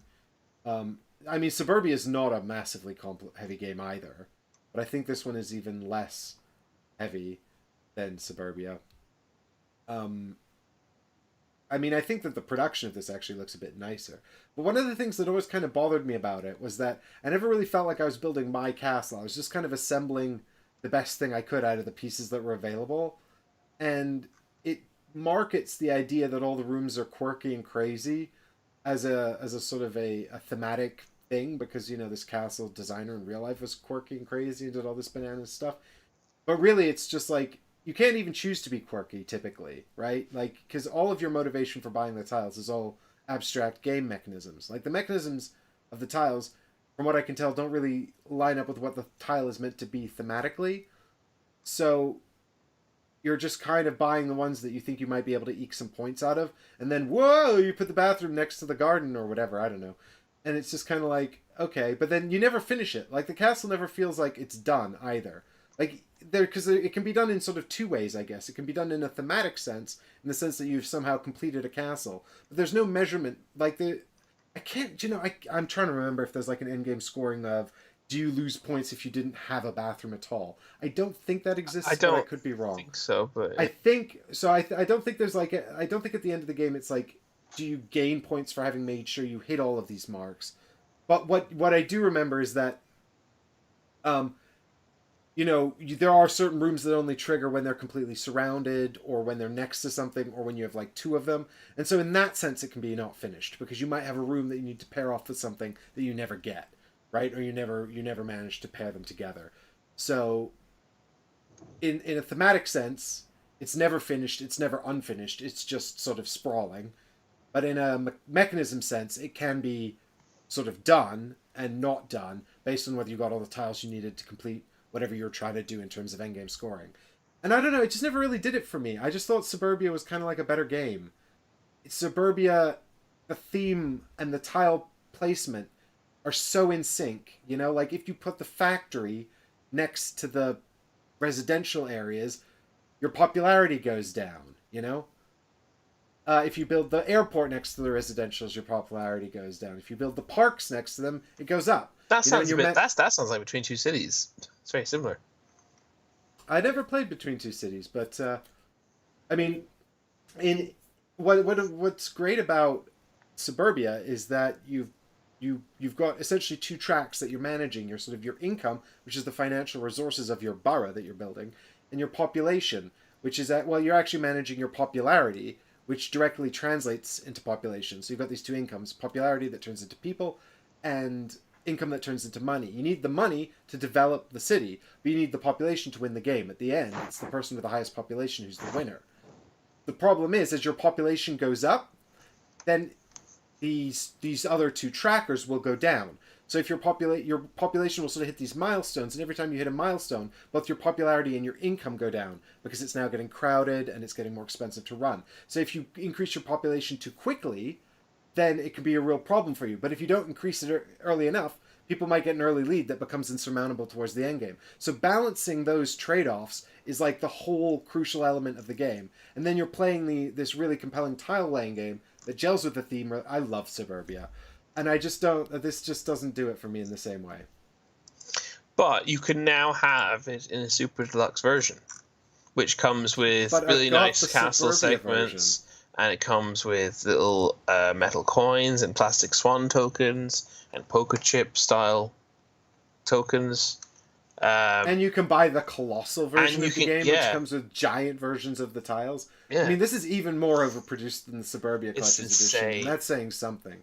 But I think they kind of had to, because Castles of Mad King Ludwig is not a heavy game at all. It's a super light game. I don't know what any of these cards are. I don't think it's super actually, light, no. is it? I do remember these orange cards. So yes, these orange cards are a thing. These are, you can probably see them hopefully on the screen here, just under the plastic towers. But these orange cards are end-game objectives, and every player gets a secret one. And you have to try and fulfill it. So yeah, there are secret objectives. I do remember that. I remember from playing Between Two Castles and Ludwig, and I can imagine it's the same in this. Because I have set this game out on my table before with the intention of playing it, and then getting around to it. That the tiles, there's a lot of information sometimes in the tiles that's very small and hard to see at a distance. So weirdly enough, I actually see this being a game that would benefit from a colossal version. But it costs $100, £73 just for the collector's edition. And if you want to get the colossal included as well, it'll be £124 or $169. So yeah, like a year or two ago, I was probably stupid. I might have bought a deluxe version of a game I've never played, but considering I've had this game for about 4 years and haven't played it, I really Castles of Mad King Ludwig. yeah. I've had it for ages and I haven't played it. I've had it since before I lived in this flat. And I've never played it. What's interesting? I just looked up Suburbia Collector's Edition actually on the board game buying site, and apparently it's in stock, and you can get it for about £100 British, a little more. Which, I mean, actually is pretty decent in my opinion for what you get. Like, there's an enormous amount of game in there, and it's all great. I don't know if I'd recommend starting with that, because you can still get the core £40 British, but you know the tiles in the collector's edition are a lot nicer. Everything is thicker card stock. But you know, actually, it looks like the core set's not in stock anywhere. Good lord, is this sold out everywhere? What's that? The Suburbia core set. I'm now just trying to sell literally another game by the same publisher and the same designer because I think it's better. Yeah, I mean, I don't know. I think that I would. I don't know. There's definitely something to be said for these beautiful productions, right? Like, these are really, really nice things, I reckon. These moats I've never seen before. They look neat. I remember one of the big challenges in the game. Can we see this if I zoom in far enough? You can see these rooms here. They've all got little doorways, right? And you've got to link up the doorways, and that's a big challenge. But then you can like sacrifice your auction to get these corridors here, and the corridors have all the doorways on them, so they make linking things up way easier. Oh yeah, and then you've got like stairs that go up and down, and the stairs, like if you build things on different levels, sometimes that's when your secret objectives. Uh, you know, I mean, it's it's it's it's an interesting tile placement game in the sense that the tiles are all weird shapes. They're not polyominoes, but you're not laying them on a grid, so they're free form. You know, you're placing them out like Carcassonne tiles, but they're all like really different shapes, and some are circles, some are squares, you know, and some are something else. But I mean, I've said it before. I'm not really like a massive fan of tile laying games where you're building separate areas. Suburbia is a clear exception, but typically I prefer it when we're competing, like in Carcassonne, you know, for the same spaces. I mean, having said that, I also really like King Domino, where you're all building your own thing. So who knows? But generally speaking, I find that by creating your own separate areas, you're taking away player interaction and competition that's tasty. But one of the things I like about Suburbia, for example, is that you still have to pay attention to the other person's boroughs, because like certain buildings the idea is that you're all boroughs in the same city, so certain tiles you place will interact with player tiles in other players' boroughs. The airports, for example, are exponentially better based on the number of airports everyone has. And the restaurants, the fancy restaurants, actually get less profitable the more fancy restaurants everybody has, because everyone can't decide what fancy restaurant to go to. That's just great. Suburbia's great. I'm not backing this. No, I don't play Suburbia enough. I need to play Suburbia more. Yeah, this is a very, very awesome looking collector's edition, but its price reflects how awesome it looks. It's beautiful. Very expensive. If you're the kind of person that like $199 all in dollars, if you're the kind of person that plays Castles of Mad King Ludwig, wow, this game all the time, and you love it, and you know you want the new exclusive expansions and stuff, I think this is a no-brainer, because absolutely, like I said, I think the Suburbia set was so nice, and Bezier Games delivered on it, and it was good, and I think they even had some production issues that they dealt with, and so I really can't complain about their delivery of the Kickstarter. But for me, the game just doesn't warrant this set. Exactly. Yeah. If you love this game, get it. Yeah, it's like Rococo for me, right? When the Rococo Deluxe came out, that cost like 100 and something quid, and I bought it without a second thought, because I'm going to get the value out of that collector's edition. But that's definitely not the case for this game for either you or me. But if you love it, then go for it. Especially the Colossal set. If I was a fan of this game, I would be really excited for the Colossal set, actually. Yeah, and you know what? Actually, even though I haven't enjoyed so far any of my plays of this, if someone got this set out or the Colossal set out and it was like, "Do you want to play this?" I'd be like, "Hell yeah!" I'd be excited to play it. Yeah. You know, so even though I don't like the game, so you know, there you go. The thing is, it's like, I mean, I guess it's not like light, but it's not heavy. It's like it's sort of solidly middle, I think, really, solidly middleweight. So it's not even that a huge time investment to play. Although, having said that, I don't know about all these expansions. They might turn it into some kind of sprawling, epic long thing. One can dream. Hey, this next one is one that Chris can definitely talk about. Keep your voice to rest. Tinner's Trail. Martin Wallace. I like Martin Wallace. I like Martin Wallace. And Martin Wallace likes us. So Tinner's Trail is a again, it's a redevelopment. Well, not again, because Castle Mad Ludwig was basically just a deluxe version. This is the redevelopment of a Martin Wallace classic from 2008, I want to say. Is that wrong? You look that up. What year did Tinner's Trail come up with the first time? I think it's from around 2008. The notable things that they've done is, first and foremost, is this 2008. Was it 2008? Mm-hmm. Excellent. It's been there's been some additional design work done by, I've lost his name. Do you have the gentleman's name? Is it Caesar? I can't find it. I thought it was in the box, but it's not. Where is it? Where did I see it? I literally had it a second ago. David Digby. Additional development and design by David Digby. So it's not 100% the 2008 original, but it is, I think, 95%. They have removed certain gameplay elements that were deemed to be Just too a random. quick aside. For those of you that know Alley Cat Games, which is Caesar's company, they did. They did Chocolate Factory. Mm-hmm. If you played Chocolate Factory, you might know them from Tungaru, that. which came out recently. And Chocolate Factory was designed by David Digby. Ah, okay. There you go. And why am I thinking of them? Dice Hospital. That's the one I always think of from them. Yeah. The one where you're curing dice that are sick. Which apparently is quite good, I was told recently.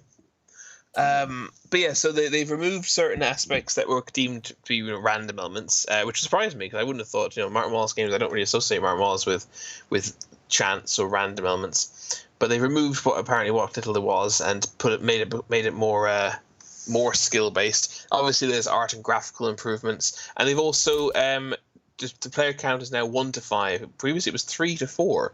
So they've increased the maximum capacity and also introduced a Lord Wallace solo mode, which is quite a fun idea. Into this trail, you're basically miners in Cornwall, tin miners in Cornwall, which apparently was a massive industry, but not being raised in this country, I was not aware of that. I have skimmed I haven't read it in great detail, but I have skimmed the rulebook, and essentially it seems to be a classic Wallace economy style of game, but without loan taking, which really upset me because it's not a Martin Wallace game if you can't get into debt. But there is one thing I found kind of surprising, though. For the first thing that jumped out at me was that the first thing you do every turn is determine the value of the tin. And tin and something else. I can't remember what the other resource is. Copper, I think it is. Tin and copper. And that's done with a die roll.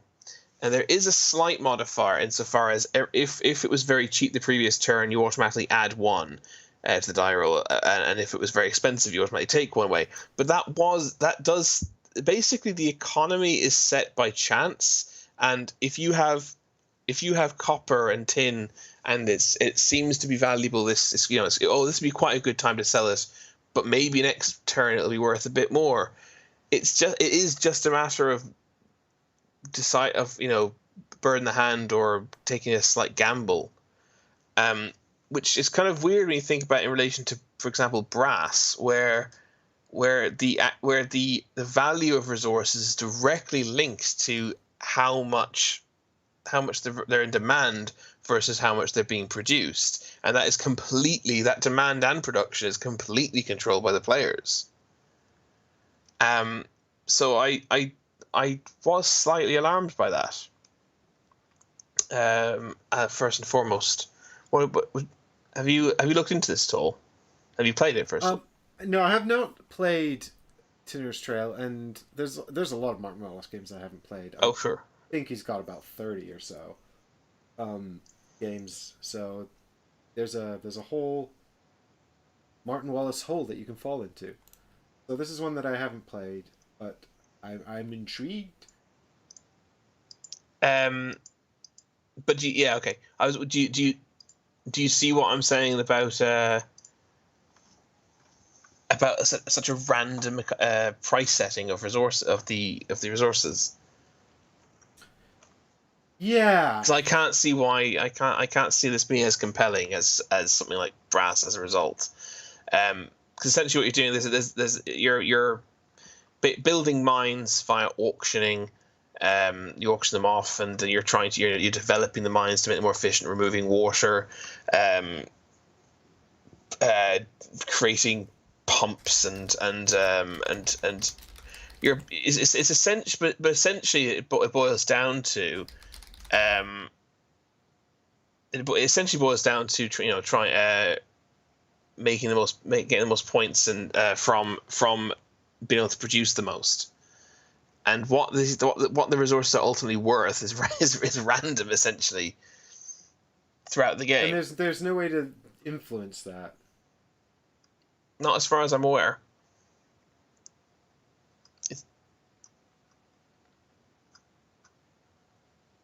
I mean, it's not the be all and end all. Obviously, it's just, and if it was any other, it's not the be all and end all of the game.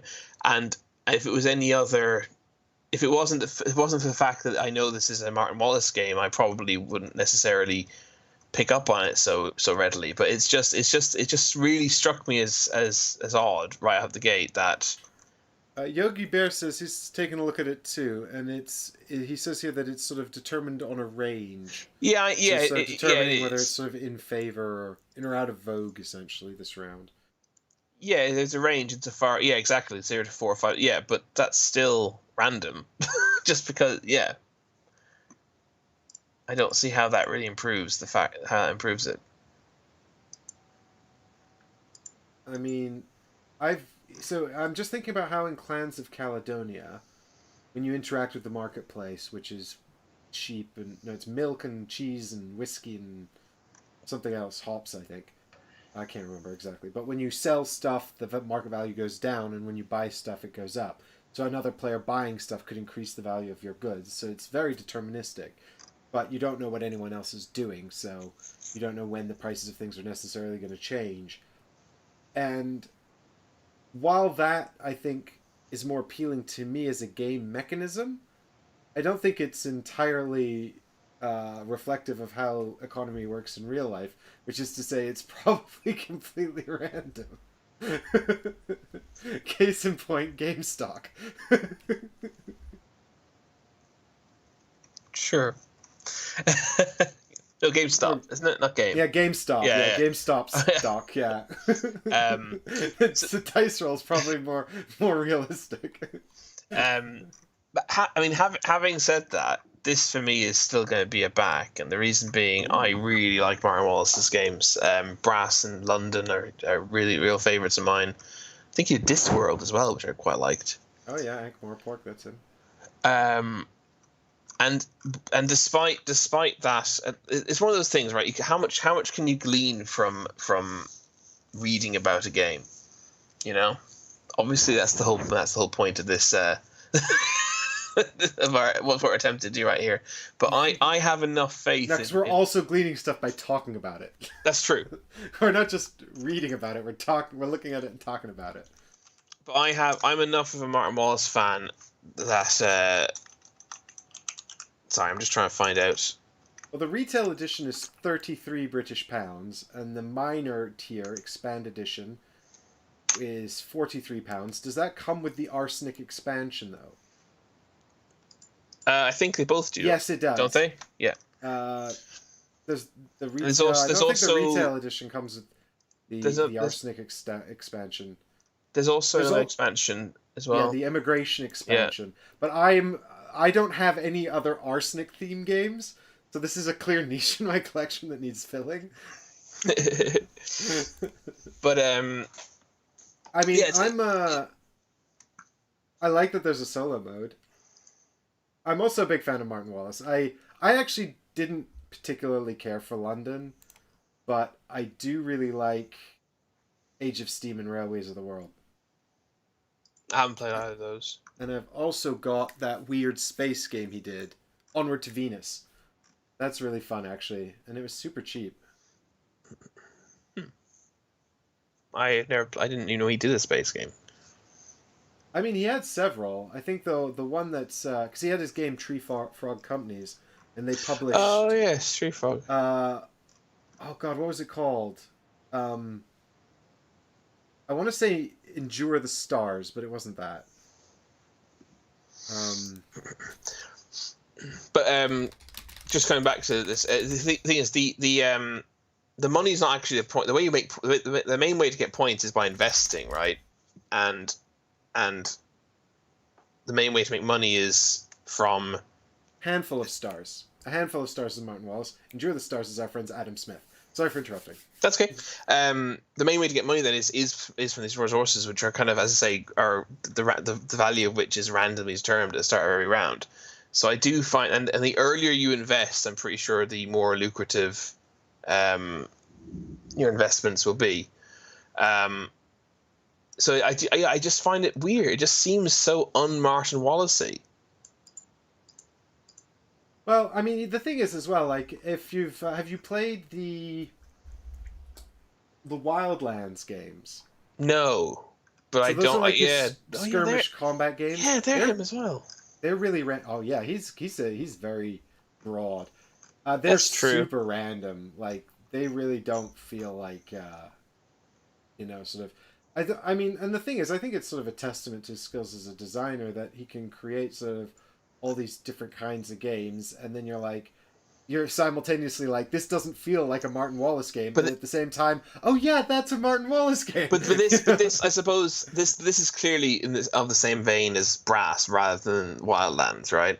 I suppose that this is a more obvious. I mean, it's an economic auction bidding, time management. That's what the game is. Yeah, You're building mine. You're getting land to build mines, and then developing those mines to get resources to sell off to get to invest to generate points. That's the gameplay loop, and a lot and a fundamental chunk of the gameplay economy is randomly determined, and randomly shifting.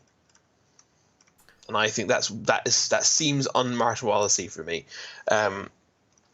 but I like his games of this type. Generally speaking, I also really like. I mean, I think artistically and graphically, this edition looks absolutely wonderful. And I also have a really weird. I really enjoy for some reason when really awful periods of history, such as being a miner, which must have been such a difficult, experience and livelihood, is romanticized. we all, I don't know. This game makes the box art makes it look very appealing. The box art screams like sort of, quaint day, not quaint, like sort of. I'm off for a jaunt down the mines. Yeah, and I just like it. It looks so. The board, which is a map of Cornwall, just looks so colourful and lush and lovely. But the actual, you're going to be, for my action this turn, I'm going to open an auction for for this tin mine.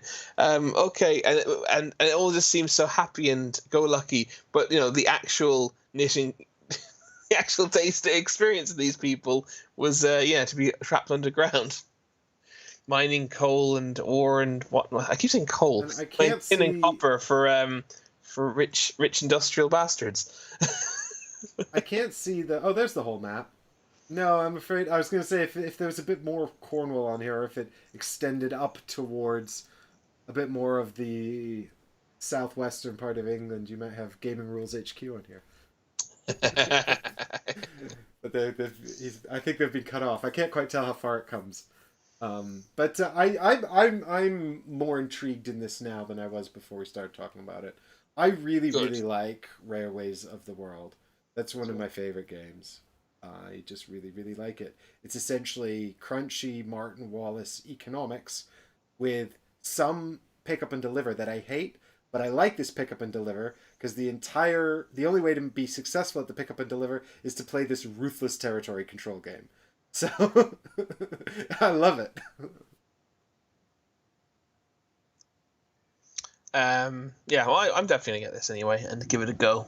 I will give Mr. Wallace another chance. I say another chance. It's not another chance. I will give him a chance to prove me wrong. With the production looks nice. Alley Cat Games have been good at delivering on their Kickstarter promises. Yeah. Digby is someone who's designed a game before that people seem to like. So even though I didn't get a chance to play Chocolate Factory myself, I once saw the prototype being played, so I'm an expert. But I did. I'll tell you what I did do actually once was I taught Caesar to play Kitchen Rush. So there you go. I'm an expert. But that's cool. So I'll probably wind up backing this, I think, because it's not too dear, and I like Martin Wallace, and I like that this looks more accessible than Brass. Yeah, I think I agree with you. Okay, I think it is a bit lighter than some of Wallace's games, because it is ultimately. I think you only play 4 rounds. So it's not. I don't think it's even very very. It's not even that long enough to really get into a super deep, super deep strategy, and but all the actions basically are building mines, improving the mines, extracting ore from the mines. You build ports and stuff as well to sell to well, presumably I'm not sure what the ports actually what function they actually serve. I can't remember, but there's not a whole lot of different options available really. It is mostly surrounding the management of the in-game economy, which is why it seems so odd to me that it's heavily randomized. But You might find when you play it that randomization provides a really compelling gameplay challenge. It might well do, and You've got to diversify it affects that everyone the same portfolio. amount, right? Yeah, exactly. So it's gonna if you go all in on arsenic and then arsenic sucks, you're in big trouble because you should have diversified. But arsenic is something about it's you. I think when you get arsenic, you immediately sell it, or I don't know if it's you sell it, but you immediately get the benefit from it. But then I think it permanently reduces your action, how many worker points you have each turn, because it's dangerous. I assume is why. Yeah, someone died. Yeah, I think. Well, I you think gotta wait for them to get better. Yeah, I think that's literally what it's meant to represent. But it's really lucrative. You immediately get. I can't remember if it's points you get or what you get, but yeah, whatever it is arsenic gives you, you get. It's really really. You get a lot of it and you get it quickly, but then you're suffering for the rest of the game. Well, our next one is another thing for you to talk about, but this looks like it might be a double back. So check out Tinner's Trail if you're interested in it. But also, if you don't own any Martin Wallace games, God, what would be a good Martin Wallace game to start with, Chris?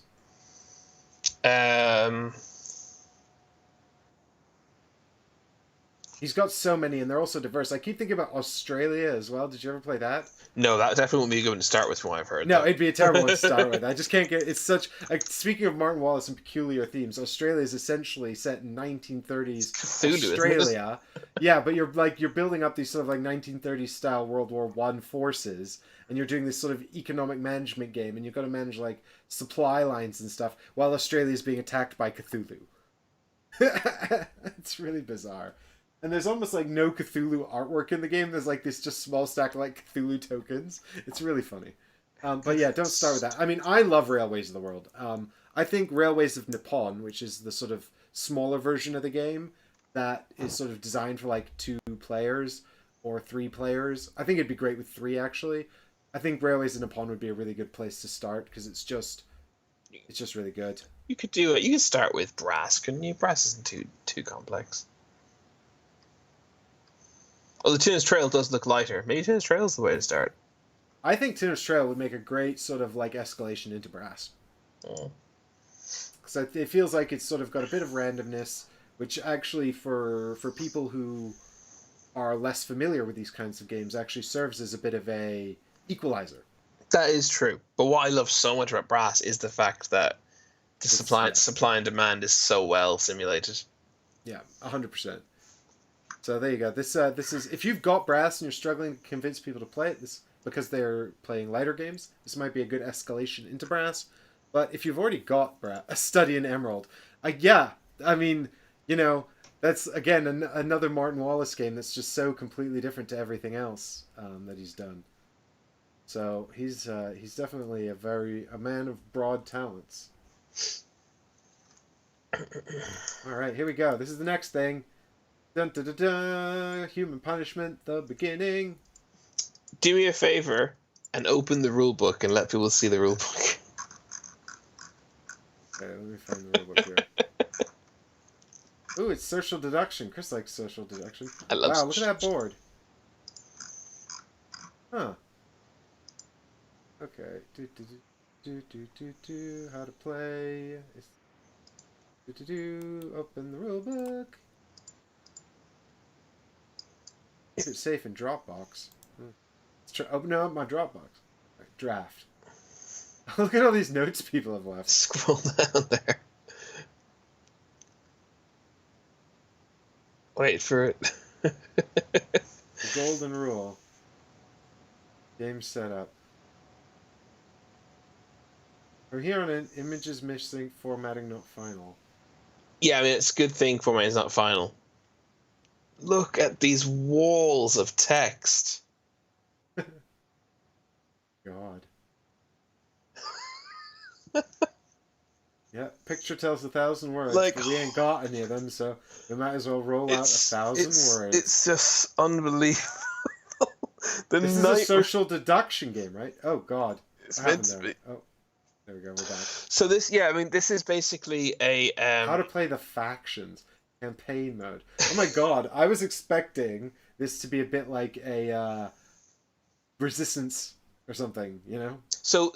Okay, so this is a game that's based in the I don't know what for lack of a better term, the Human Punishment world, which started with a game called Human Punishment, which is an Avalon Resistance style social deduction game of sitting around a table with a hidden role and it's not a fully fledged board game, which I have and haven't from the second Kickstarter, but unfortunately I haven't played. There was also a expansion which I can't remember the name of, and it's a cyberpunk machines are taking over world, but this game is a moving it from that resistance style to a full semi-cooperative team-based game.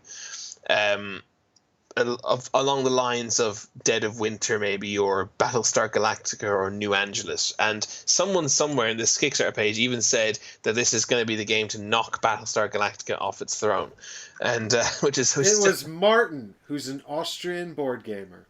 Oh, you found it. It just happened to be on. I just happened to be here, yeah. But that's bold. It's a bold claim, but so I have, as you may, there's a reason I got you to look at the rule book, is I found that just impenetrable.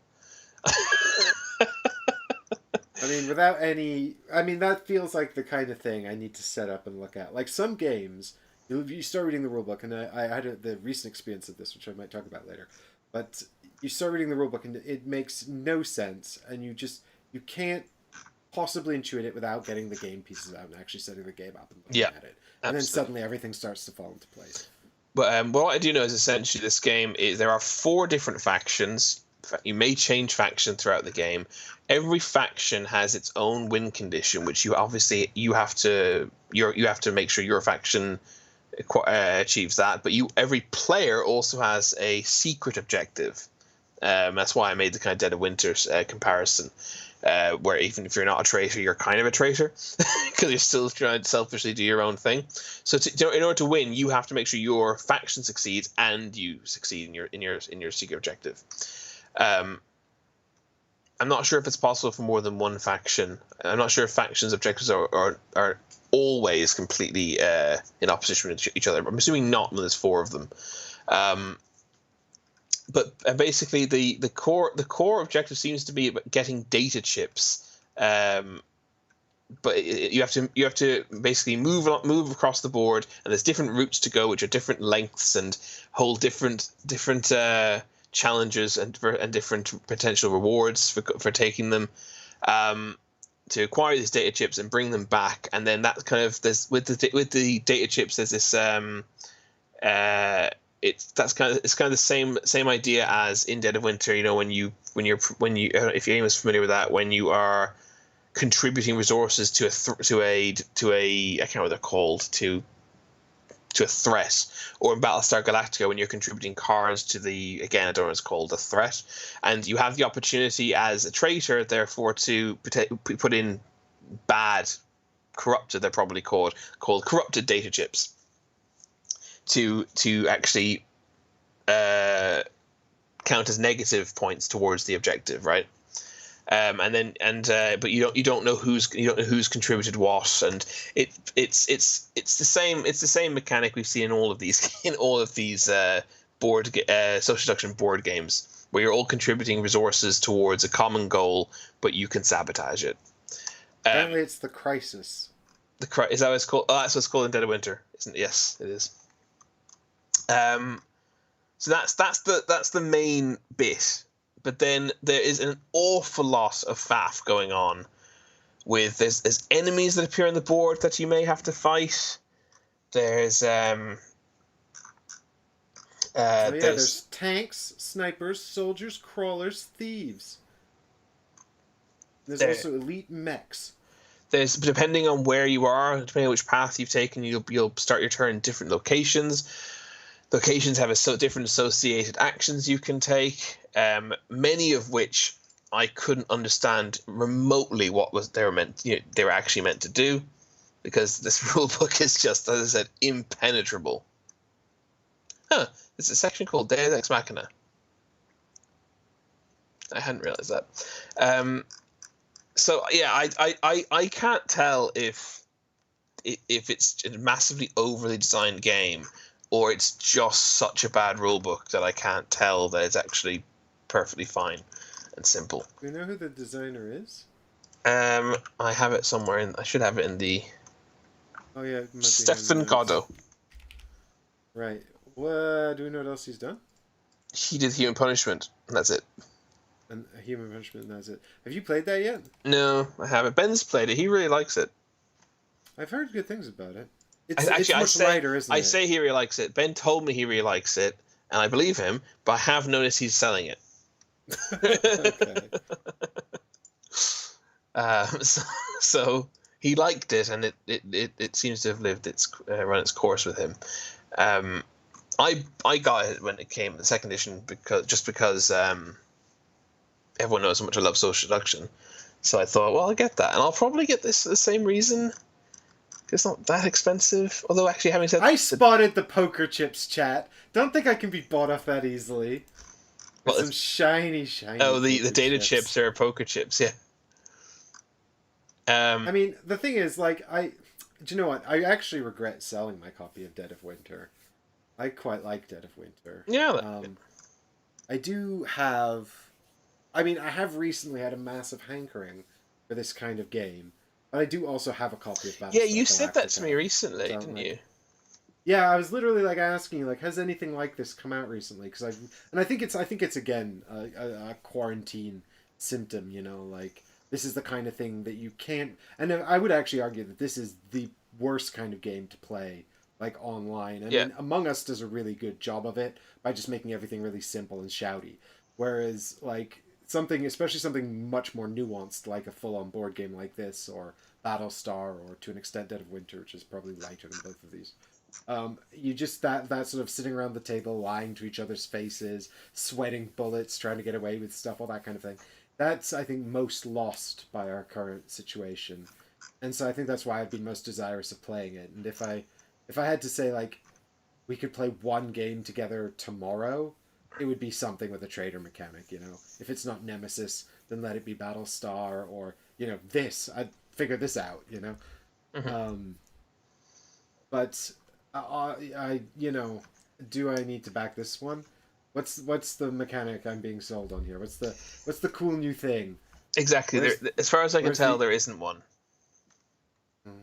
Well, I mean, the closest thing to a cool new mechanic. It's not a cool new mechanic. The closest thing I could offer you from my research is the fact that there's 4 different factions, and that you can change faction. Even the second part of that's not unique. You can change faction in Battlestar. So the fact that it could be, I mean, yeah, chat. But then poker chips though. But.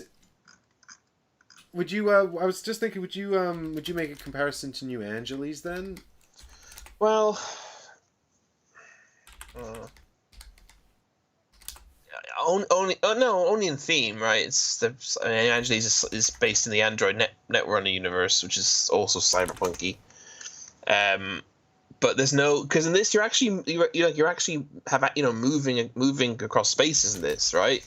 Like one of the actions you can take is to move, and you have to move back and forth. It's pick up and deliver essentially the data chip aspect of it. Whereas New Angeles, New Angeles is basically negotiation, the game where you're all collectively trying to manage the city's resources to meet objectives and to not have the city collapse. But you're trying to do it. You're trying to convince other people to do it your way. So it's like I haven't played New Angeles in so long, but basically a player makes an offer of, oh, we should do, this is what we'll do. And someone makes a counter offer, say, no, this is what we'll do. And you're playing cards that represent these actions. And then people take votes on which one to do. So you're trying to convince people that your course of action is actually going to help the overall table's objectives the most. And if you win that, you get an asset card as well. And asset cards can be quite powerful. So every turn in Managers is just, this is what we should do. No, this is what we should do. Let's discuss. And you just do that over and over again. Yeah, it's so good. I love it. It's brilliant. I think New Managers is fantastic. I might buy it. But that's one of the things about New Angeles. It's out of print at the moment because of they lost the rights to Android Netrunner. However, you can still get it everywhere and it's cheap. Oh, is it? Wow. Yeah, I think they massively overprinted it and then it wasn't all that popular, which is a shame because everyone I've spoken to who's played it really liked it. I think it's because it requires quite a high player count and it's quite a long game. I think you have to have 4. Maybe you can do it with 3. But I think you have to have 4. At least, yeah, you need like at least 4 people. And isn't it like 3 or 4 hours long? Oh, it's long. Yeah, it's long. We played it with 5 and it was a good 4 hours. So I think that New Angeles is just really, really hard to get to the table. I suspect that it just didn't really sell well. So, like, I'm looking at it on the board game aggregate site here, and you can get it for 45, 50 quid pretty much everywhere. So, it's like, you could get that, which is proven to sort of do what this does and be good, or you can back this on the hope that they sort out whatever the nonsense is going on here with it. Oh, well, the thing, you see, I mean, maybe there is no nonsense. It's just that in its current state, the rule book is impenetrable, and therefore it seems not to be. There seems to be an element of nonsense. I mean, it does say like the child of Blade Runner and Ghost in the Shell. I can get behind that. I like cyberpunk stuff. Reducing the whole social, the whole traitor, the whole common objective and traitors aspect to pick up and deliver with obstacles is not something that appeals to me particularly. Okay, well, listen, I've been looking for something like this, and I am this close to buying New Angeles. So I'm gonna look at this how to play, and I'm gonna read the rule book, and I'm gonna see if I can find some mechanism in here that grabs me. Something that I've looked through the rule book. There's no mechanism that's going to grab you. You sure? Am I sure? Like what is the thing here? What is even going on? 80% sure. Oh, Good Cop, Bad Cop is great, Yogi Bear. It is. Good Cop, Bad Cop is appalling. It's not appalling. It is appalling. It's not appalling. I only played it once. It is. Hang on. Let me find my Board Game Geek entry on this. Oh God. Well, Chris has probably got more experience of this than I do. I played it twice back to back, and I think it was, or maybe 3 times. Board Game Geek will also tell me. It doesn't have a very good rating on BGG. Maybe I am wrong. I gave it a 1. We played it once at a convention. That's me tanking it. Probably I gave it a 1. Oh God. But I think I wrote it. I didn't write anything about it. Okay, fine. I hated it. It's ridiculous in my opinion for one of the actions you're able to take to be to look at a loyalty card. Any game that does that drives me insane. I hate it. I don't think it's the only one that does it. I don't even remember that. You've got 3 loyalty cards, and whichever it's this. I don't know if it's you got good cops and bad cops or whatever there are. And if you've got 2 good cops and 1 bad cop, you're obviously good. If you've got 2 bad and one good, you're bad because it's the majority. But then there's also the kingpin and like the the chief of police or whatever it is. So if you've got the kingpin and 2 good cops, you're still bad because the kingpin trumps the other 2, and same for the reverse is true for the chief of police, whatever he's called. And literally, I play the game. The first thing everyone does is okay, I'm going to look at one of your cards. Okay, I'm going to look at one of your cards. One of the actions you can take in a turn is just look at someone's card. That's ridiculous. It's just.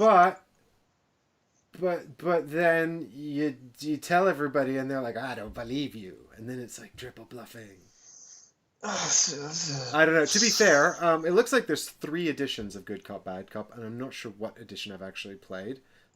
It was probably a later edition. I don't know. Oh my god! Yeah, you have also, the guns as well. Aiming the gun. Oh my god, I hate that. Yeah, aiming the guns if you evolve. God. I played Cash and Guns. That was fun. Cash and Guns is great. I love Cash. I don't actually own Good Cop, Bad Cop, but I do own Cash and Guns. According to Yogi Bear, though, apparently your unopened copy of Human Punishment is just Good Cop, Bad Cop with a cyberpunk theme.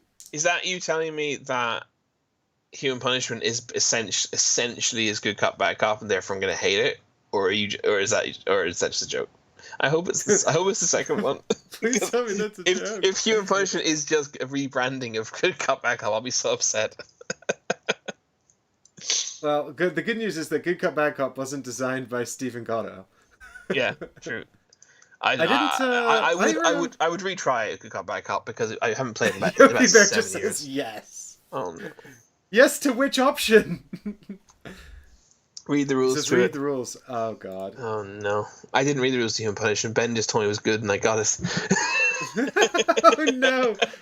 This is the problem when people recommend stuff, and now Ben's selling his copy. Yeah, well, look, like I said, I would try Good Cop Bad Cop again now because I haven't played it in 7 years, but I did absolutely hate it when I played it.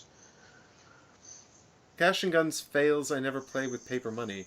Sorry, Wrestling 2K. I don't fully understand what you're talking about. If the gun could shoot poker chips? We should move on because I am hungry. Yeah. I need to give you the floor to talk about this next one. And I desperately need to take a biological break. I'm dying over here. So I'm going to let you intro this next one, which is one of the main But I can't scroll. Okay, well then maybe we could just bring up Chris's big face for a minute to talk about... where's the Crit Show? I must be more in control of my biological needs because you always take a break and I'm always left doing the Crit Show.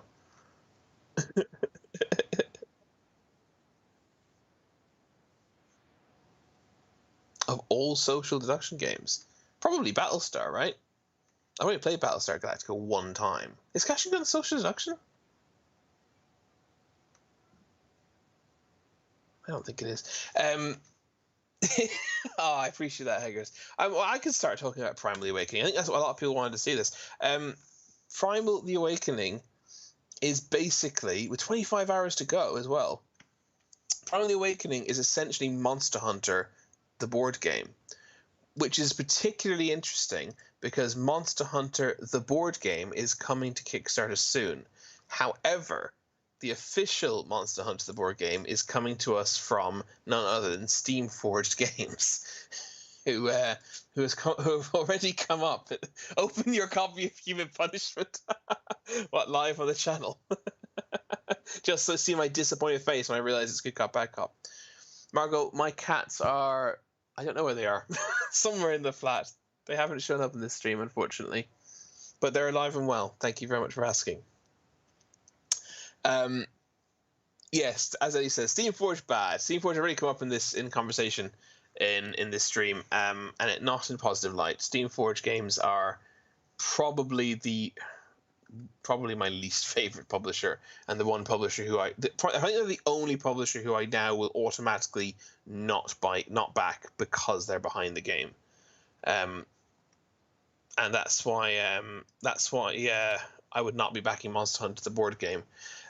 Which leaves Primal the Awakening, I guess, to potentially fill that void. Now, when I say this is Monster Hunter the board game, I mean aesthetically, thematically, the looks, the designs of the monster, the designs of the weapons, it is a blatant ripoff. There is no doubt about it. I'm not even a massive fan of the Monster Hunter video game series. I've only played Monster Hunter World. which I did finish, and I did quite like, but it didn't leave me any desire to play any of the other ones. Primal minis are useless, pricey, and look like poor copies of Monster Hunter monsters. Yeah, they definitely look like they're rip-offs of Monster Hunter designs. Do I back Dungeons and Doggies? What? I don't know what Dungeons and Doggies is.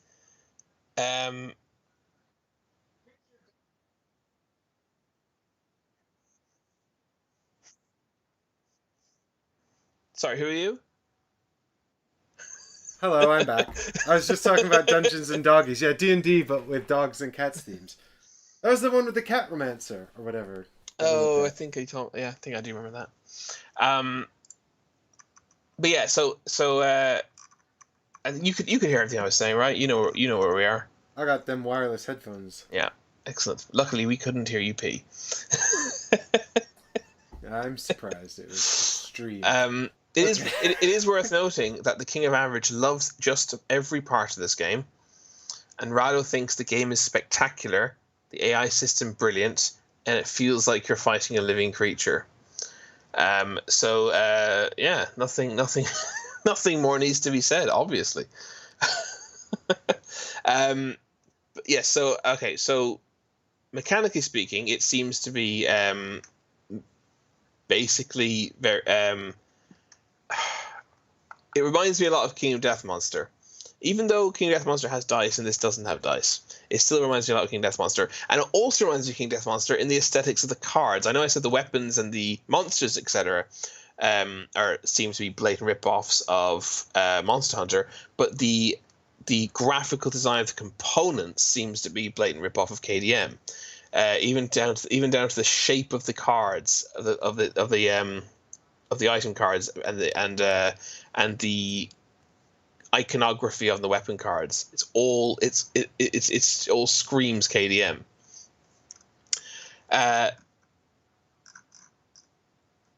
It's essentially just the showdown phase, though, and therefore it doesn't have any of the base management that KDM has. That's King of Death Monster, I should probably clarify. Stop using jargon.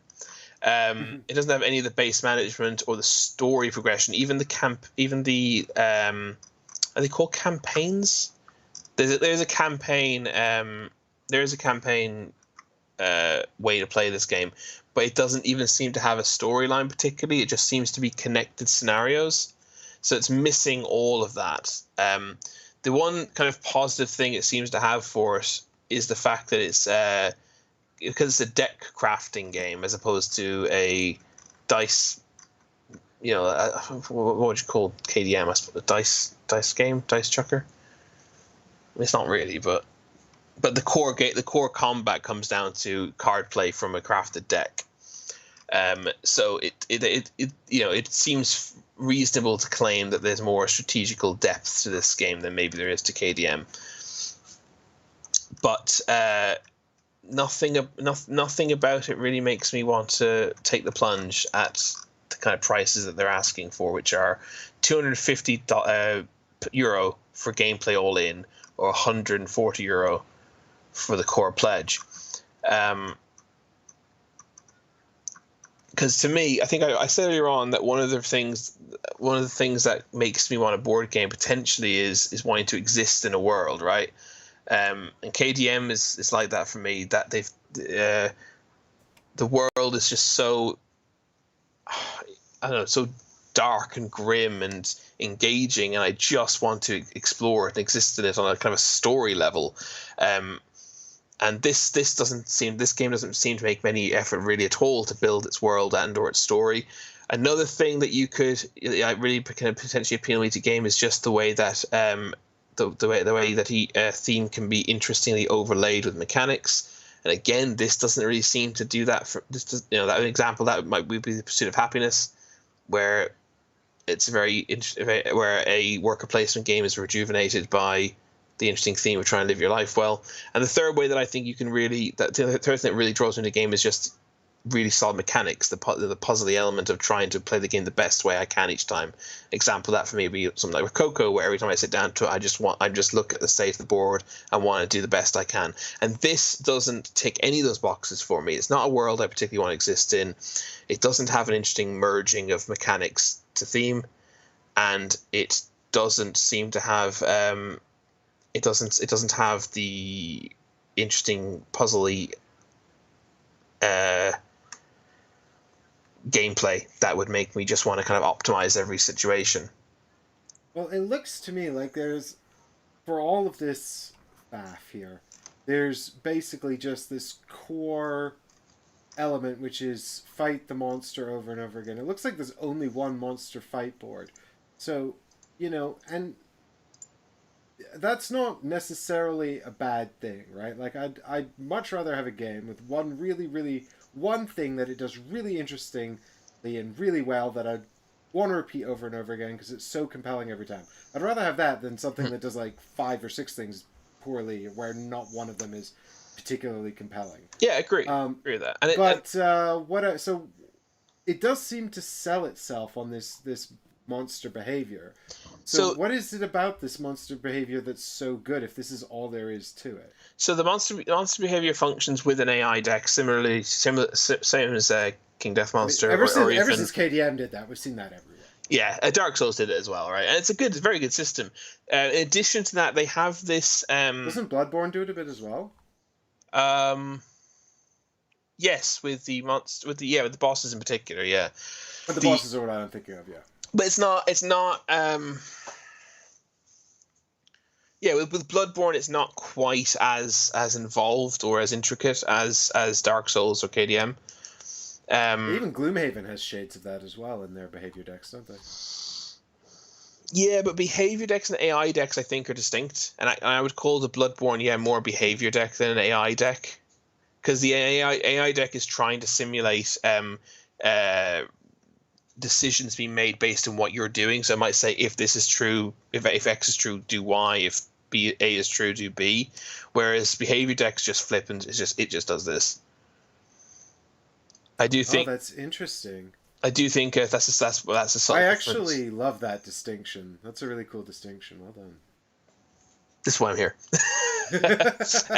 The addition that Primal the Awakening has made is they have this. I really should start remembering terms. I can't remember what they call it, but there's a pre-programmed element to the enemies where they basically will automatically engage in certain behaviors based on certain criteria being met. So I think they've got like 3 preset pre-programmed behaviors. And it's like the first time an enemy attacks in the first time a player attacks in the rear arc, this card is revealed, and it's a reaction tail swipe, let's say. So from the rest of the combat now, that every time you attack in the rear arc, you get this reaction of a tail swipe, and that's essentially like an extra action he'll get every time you do that. And before the first time you do it, it's a surprise what it is. That's kind of the main innovation, so to speak, in the enemy behavior, which sounds like it would be quite like when you're sitting down and setting it up, and you've got these 3 pre-programmed bonus behaviors that you don't know what they are. They could be scary. That sounds quite interesting. But then once they're revealed, it just becomes something you're going to work around, right? I would find it more interesting if those kind of changed every time, but they don't. And by every time, I don't mean every time you find a monster. I mean every time you attack in the rear arc, for example. If it did a new bonus behavior, that would be more interesting, I think. But that's the only thing about the AI that seems innovative. Apart from that, it's just an AI deck.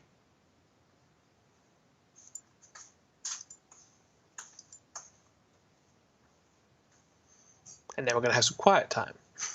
Well, I was just catching up with Jeremy Howard in chat. Like, it's not common for a content creator as well known as Jeremy, to drop in and tell us we're wrong. So I'm just very surprised to see Jeremy in chat correcting us, which is absolutely brilliant, by the way. Because we don't get everything right, and we're sort of giving our impressions based on what we've seen. Jeremy's had the fortune of actually getting to play the game, so I'm sort of intrigued in his reaction to what we're saying, because obviously it's really about sort of conveying our thoughts here. We can't I don't like to, so I do generally, when we talk about these things, like to talk about what is there. I don't generally like to say, I mean, I like to acknowledge the fact when, for example, a designer or a publisher or something has said, we're looking to add this in the future, or this is something we want to develop, or we're where this isn't where it needs to be and we're looking to develop it. But also we can only really talk about where things are, so we can say this is not good. They've said they want to develop it. Let's see what happens, because I think that's the kind of information, the exact kind of information you need to have when you're getting involved in Kickstarter, because that's the whole part of the process, right? And I think we've all backed Kickstarters where the end product actually did fix a lot of the issues and it was great, and some where they didn't, and the end product was rather disappointing. Hmm.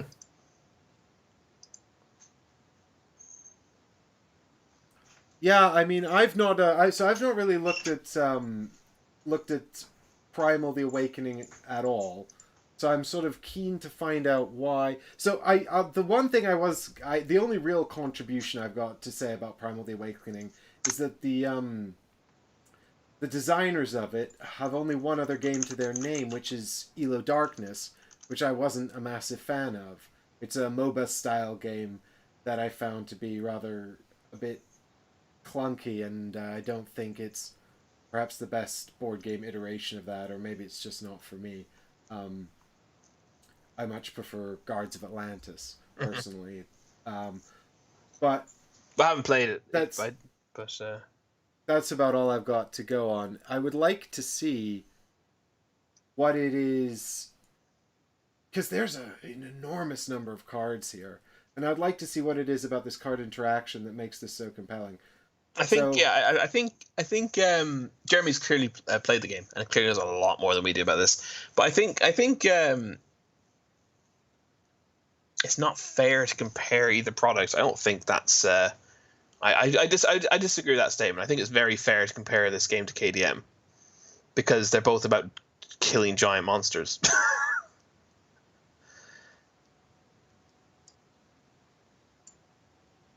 And they both have AI decks controlling those monsters. So I don't really. So even if it's not a good comparison, which I still think it is, but even if it's not a good comparison, I think it's definitely perfectly fair, regardless of where they're trying regardless of where they're trying to uh, beat it or not. Which the author's dead after all. the author, The author is dead is a saying to point out that the intention of the creator is irrelevant to the consumption. right. So you're saying it's our prerogative to make the comparison if we think it seems fitting. Yes, I suppose so. The game is all about a reaction system. So those behaviors that are pre-programmed, then Jeremy, are they much more far more important than I made it sound? Are they far more far keyer component to the fight? What situation? Like situational versus because I attacked it to react. It's more like because I played a card type at all, it does something. They aren't pre-programmed. Oh, okay.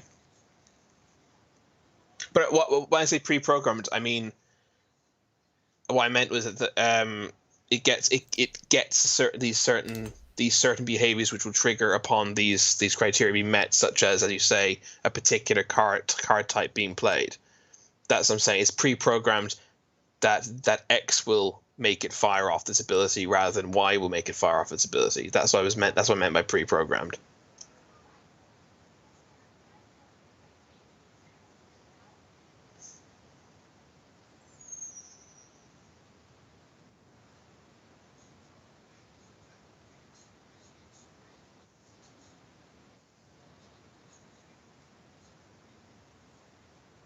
You can perform one mulligan.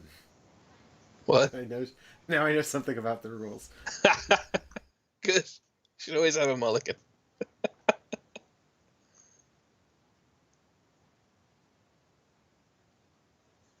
So peril cards are the reactions, and objectives are thematic depending on the monster.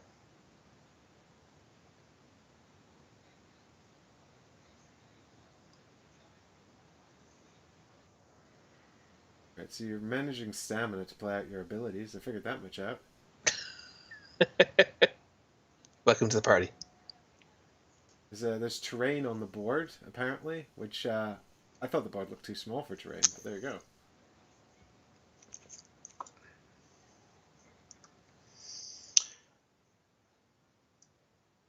Okay, there's an aggro token, which I do actually like. I always thought that they didn't do enough, or I always feel like they don't do enough kind of cool stuff with aggro tokens in board games generally, or like sort of an aggro mechanic where you can decide which member of the team controls aggro.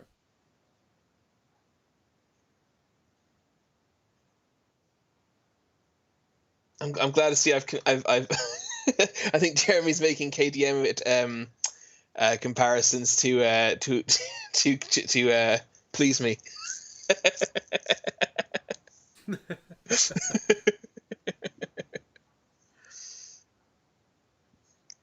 How do we convince Mike to do it? Go gameplay all in. Oh my god! Well, the funny thing is, I actually I backed this with the intention of coming to the stream to find out whether or not I would be interested in getting it. I'm still completely unsure. I don't possess KDM, so that's Well, that's it. I mean, something. regardless of whether it's a fair comparison or not, it's neither here nor there in terms of my decision making, which is basically that I have a game that I haven't put as much time as I want to put into, which seems like it would scratch a similar itch, so to speak. So therefore, investing this much money in another game that's going to sit on my shelf and be played, mostly waiting to be played, seems like a unwise financial investment. Hmm. And I mean, that's the other thing. This has not got a low price of entry. So if you're sitting there with something like, I don't know, anything that involves big monster battles or whatever, and you haven't gotten your full play out of it, that might be a consideration for. So the order in which you play the cards in sequence can be very important in the game. For example, many abilities acquire a specific... Normally I wouldn't go into the rulebook during these live streams and start reading this stuff, but there's only 35 hours left on this, and everyone was asking about it. So now I'm doing this. Which is why it's rather convenient that Jeremy's showed up.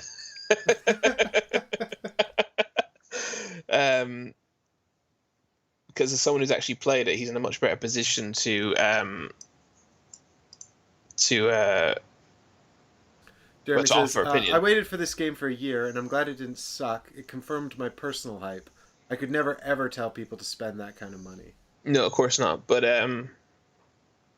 the fact that the fact that you think you clearly think it's worth the money, if for someone who wants to spend it, which is still very reassuring. Well, the thing about the money as well is, of course, that amount will mean so much to so many different kinds of people. Well, quite, yeah.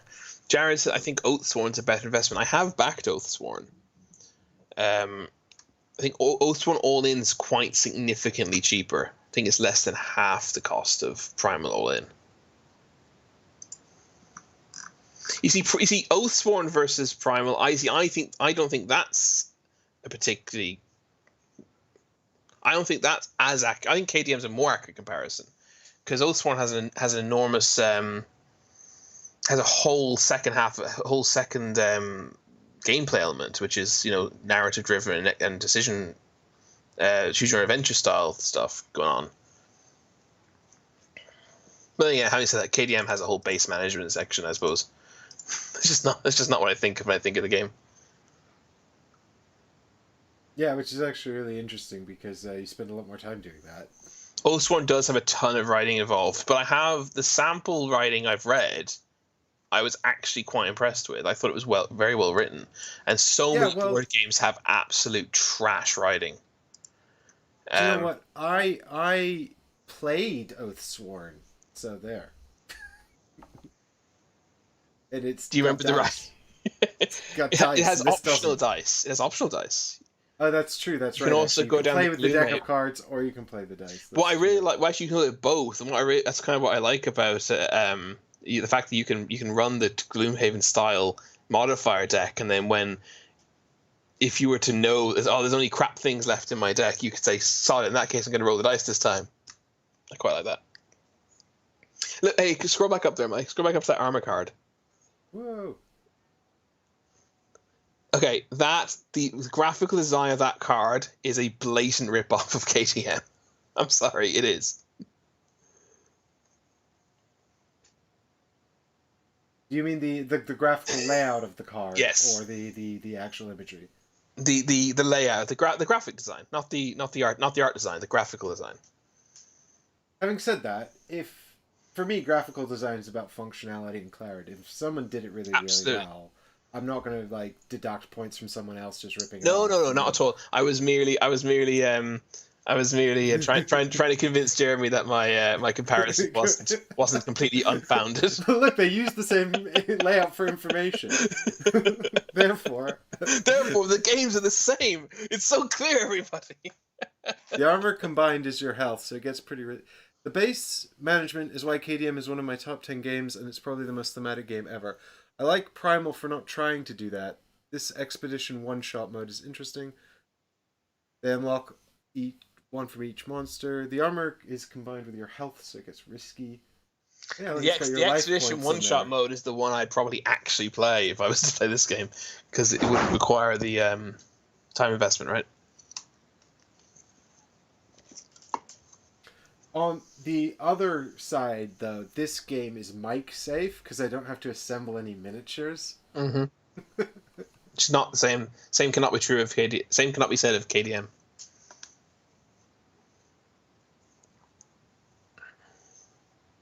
Attrition.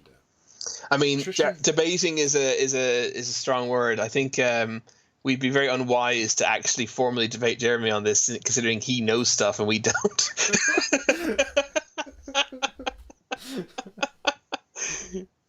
Quite. I mean, this is why I'm. I mean, it's nice when someone with information comes and shares, and I'm actually pleased that this has happened. So this is a. I mean, Well, see quite, now. Jared. Yeah. Well, yeah, because it's I hadn't dismissed the game, but I had decided I didn't want it, right? And that's why and Jeremy's telling me I've dismissed it for the wrong reasons, and that's deeply upsetting because now I either have to back it or find out more or get better reasons to dismiss it. Well, as I said, I didn't dismiss it, but I decided against it as an investment. But I still just don't think it's gonna. I mean, look, this series is ultimately about making, trying to make more informed decisions about Kickstarters, right? Mm-hmm. And trying not to impulse back. And I can't see. This is a huge investment. You'd have to be. You'd have to be. This is kind of the Kickstarter problem, right? Isn't it? Because this is such an expensive, such a lot of money to pay for a game that no one apart from previewers, no one has played. So you can't. That's the thing, Jeremy. You can't do anything but impulse back a Kickstarter that you haven't been able to demo or try on Tabletop Simulator or Tabletopia or something. All you can do is make the best, most informed decision you can make with limited information. And that's kind of that is the dilemma of Kickstarter. Mm-hmm. The We're coming up sensible actually thing. on a game that if I knew nothing about the people who made the game or anything about if I hadn't played the designer's previous work, if I just read the rulebook of this game, I would recommend nobody back it because it's impenetrable. Oh. or it feels impenetrable without being able to actually play the game. And so that's kind of like an interesting. That's one of those things. I mean, this is not impenetrable, though. I'm not getting a strong sense of how this plays, but that's probably because I'm just skimming it on stream instead of actually looking into it. But I am intrigued, and potentially I might actually have a read of this and come back with some further thoughts on it. Of course.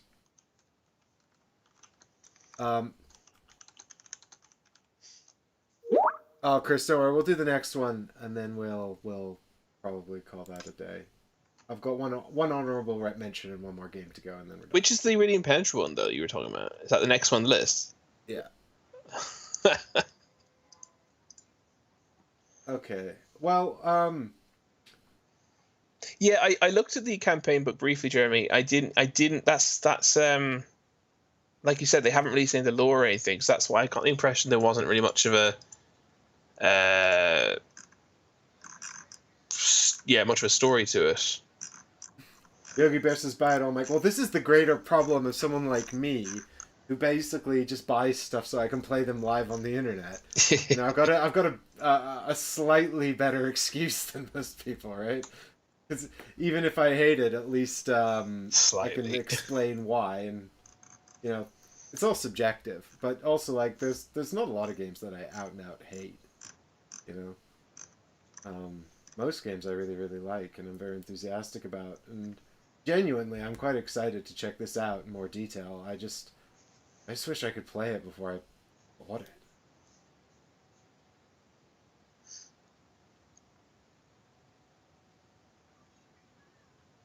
Yes.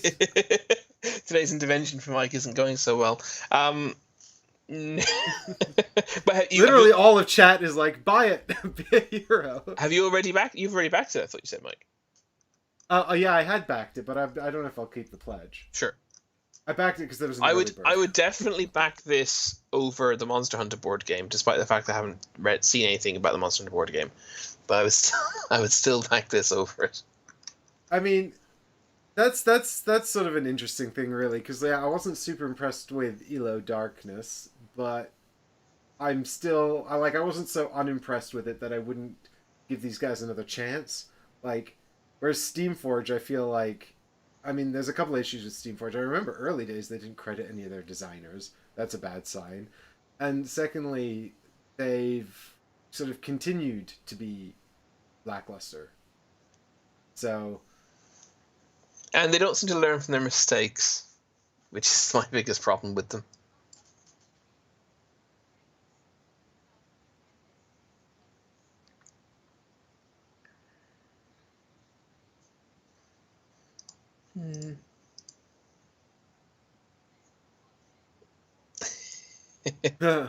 Yeah, that's the same opinion we have, Jeremy. We don't touch Steamforge anymore. Sorry, what's SK? Solomon Kane.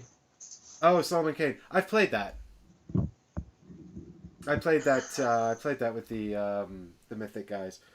I played a couple of scenarios actually of Solomon Kane. I don't know if I really managed to get into it enough to sort of. I quite liked what we played, but it felt like what we were doing were episodes of something, like a sort of a bigger story that we weren't really a part of. So I don't know. Although that feels like it's really delayed. Has that been really delayed? Should that not have come out now? That feels like that should come out now. All right, I'm still on the fence about Primal: The Awakening, guys. So follow me on Twitter or something, and I'll do a tweet or talk on Facebook. I don't know. Is there going to be a late pledge? Is there longer for you to make your mind up, or do you have to make it up in the next 35 hours? No, I think I don't know. 24 hours. I could lose my €10 discount on the early bird. Which is probably yeah, I got the early bird in, and then I was like, I'll decide later. Just do €1. Yeah. There you go. You can do min pledge.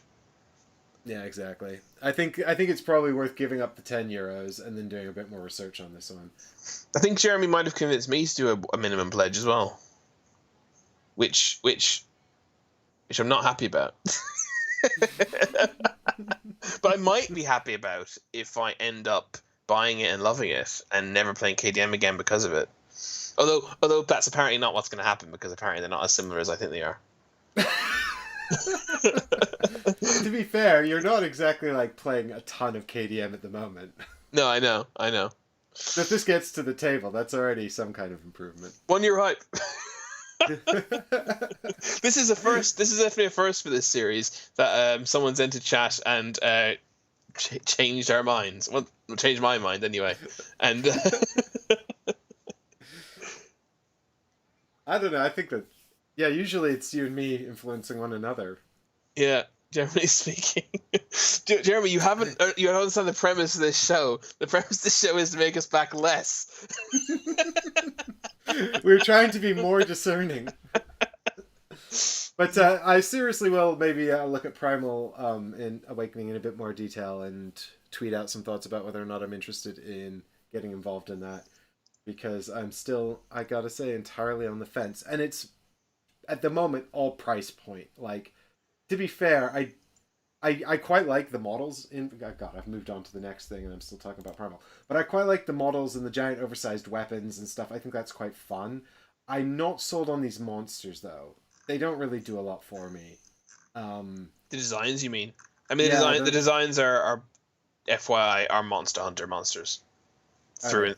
Yeah. There's like no attempt to hide that, which I guess is better than trying to be sneaky about it. Like, but they're so similar. I don't understand how they've gotten away with it. I quite like this character with the big machine gun that's also a bow for some reason. I mean, it's goofy as hell, but that's kind of fun, right? Yeah. I've never played any Monster Hunter, so I'm not going to pick up on any of the comparisons at all. This monster is kind of cool. The giant Jurassic Park spitty lizard. I'm kind of into that. That's kind of cool. This thing looks so generic. Monster Hunter is absolutely not all dragons. Like, that's just not true. There's a lot of like all of these are in Monster. That giant dinosaur with a rock head, that's in Monster Hunter. The weird wolf-like thing with the crystal headdress, that's in it. The crab thing, that's in it. All these clearly non-dragon creatures are also in Monster Hunter.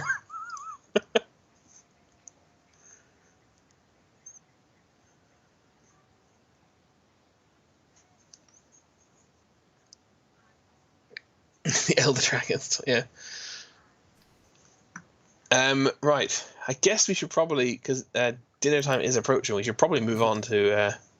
All right, I'm now going to talk about something so completely different to Primal that you couldn't even guess that it was in the same hobby. So this is Carnegie by Xavier Georges. Or it's definitely not pronounced that way. But I know this designer from a little game called Carson City, but he also designed Ginkopolis and Troyes. Sorry, Carnegie just unlocked the dragon. Stretch goal.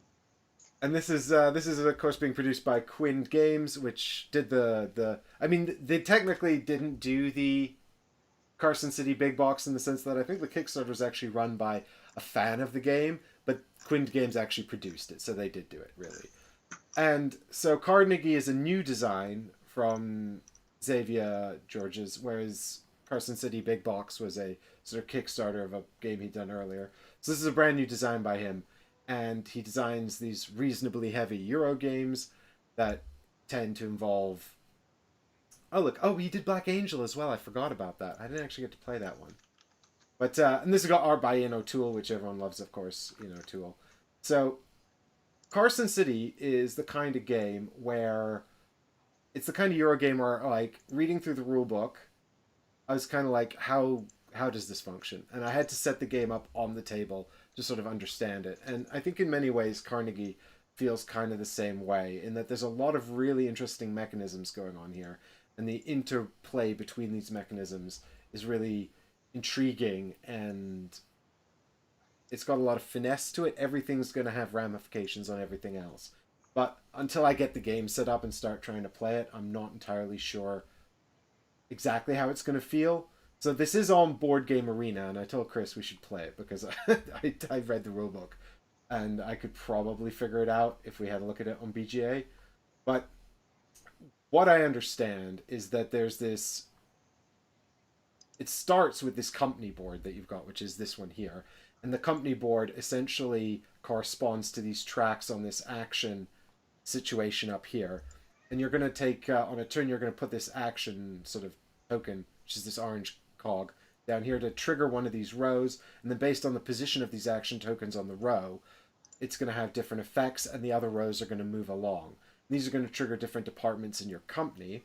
And then based on what the department is, it's going to either allow you to upgrade and develop the company. As you can see on the company board, there's lots of space to putting out more tiles, so you can increase the company, and then you move the meeples around the company to activate different jobs within the company. And as you improve this board, this allows you to interact with the main game board and sort of improve your action presence up there, which is here. And what you're doing on the main game board is investing in... By the way, the game is themed around Andrew Carnegie, who is a Scottish businessman who went out to America during the development of America and got big into the steel industry, and he made a lot of money in steel, and then he invested in a lot of social programs. So he was a sort of a successful philanthropist, sort of the best of both worlds, I suppose. Can I jump in to say, well, I remember it, Jeremy, as of the 18th of January, the game has entered beta on BGA, so you can play it now without being an alpha tester. Woo. Sorry, just wanted to make sure that was said. So you can. I had no idea that there was actually a restriction on who could play it. It's alpha games going to be played by alpha testers, and to qualify, you have to have played 500 different games, and so 500 games and 100 different games, I think it is. Wow. So I think they also had a version of this on Tabletop Simulator, though. But I definitely would want to play the BGA version to get a bit of that scripting in, speed things up a bit. But I think Andrew Carnegie was, he was famously... Scotch. Nice. Famously Scottish. That's the only reason I'm going to let that Scotch slide, because everyone knows Irish whiskey is best.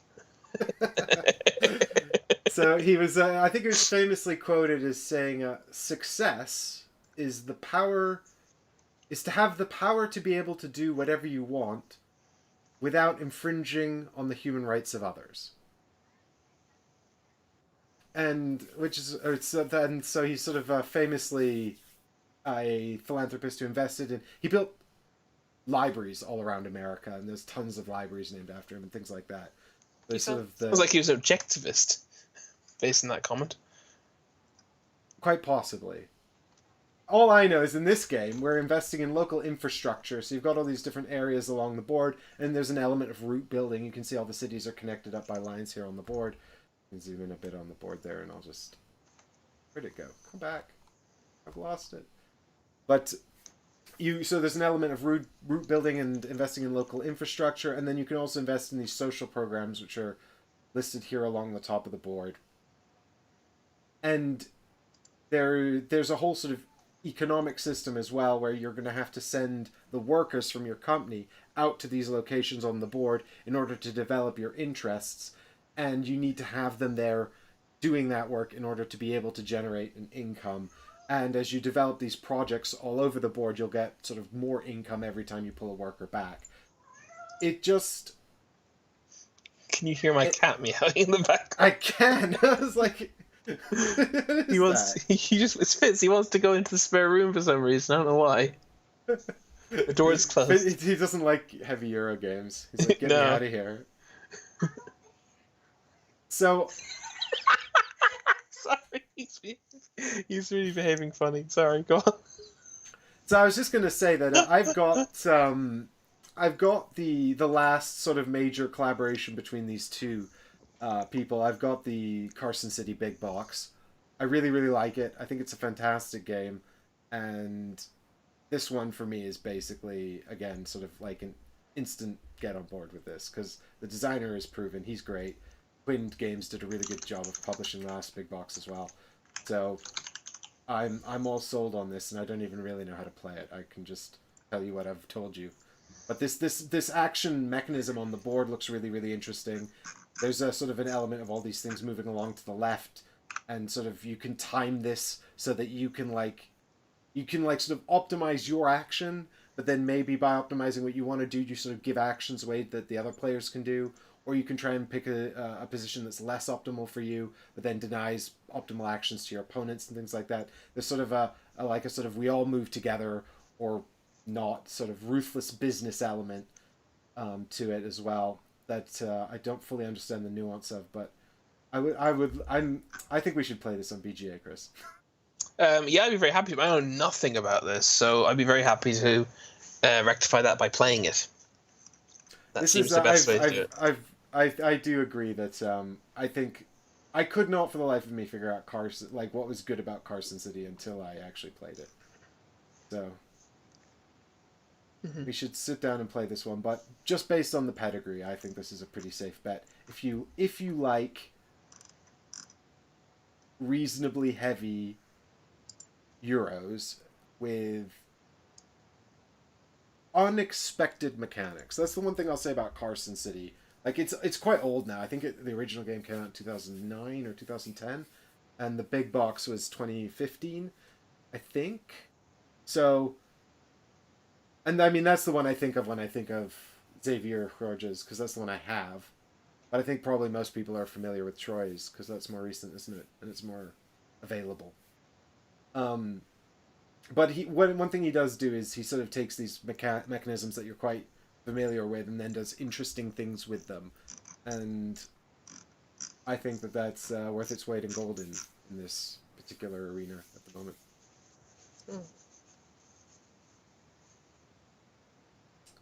But in the interests of time, so what is it? It's so you can this is the one where they're only doing a deluxe edition. So there will be a retail edition at some point, but the deluxe edition is €65.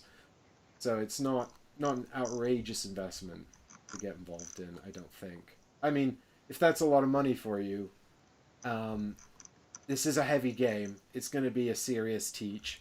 If you don't have the people to get it to the table with, then that might be a bit too much money to splurge on this. But if you're the kind of group that are into your Vital Lacerda, or if you're into, you know, your Mind Clash games, I think this is going to be right up your street. I do like my Vital Lacerda and Mind Clash games.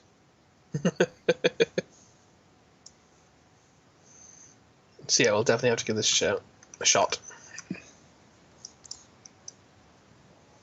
Perhaps we can arrange that later in the week on BGA.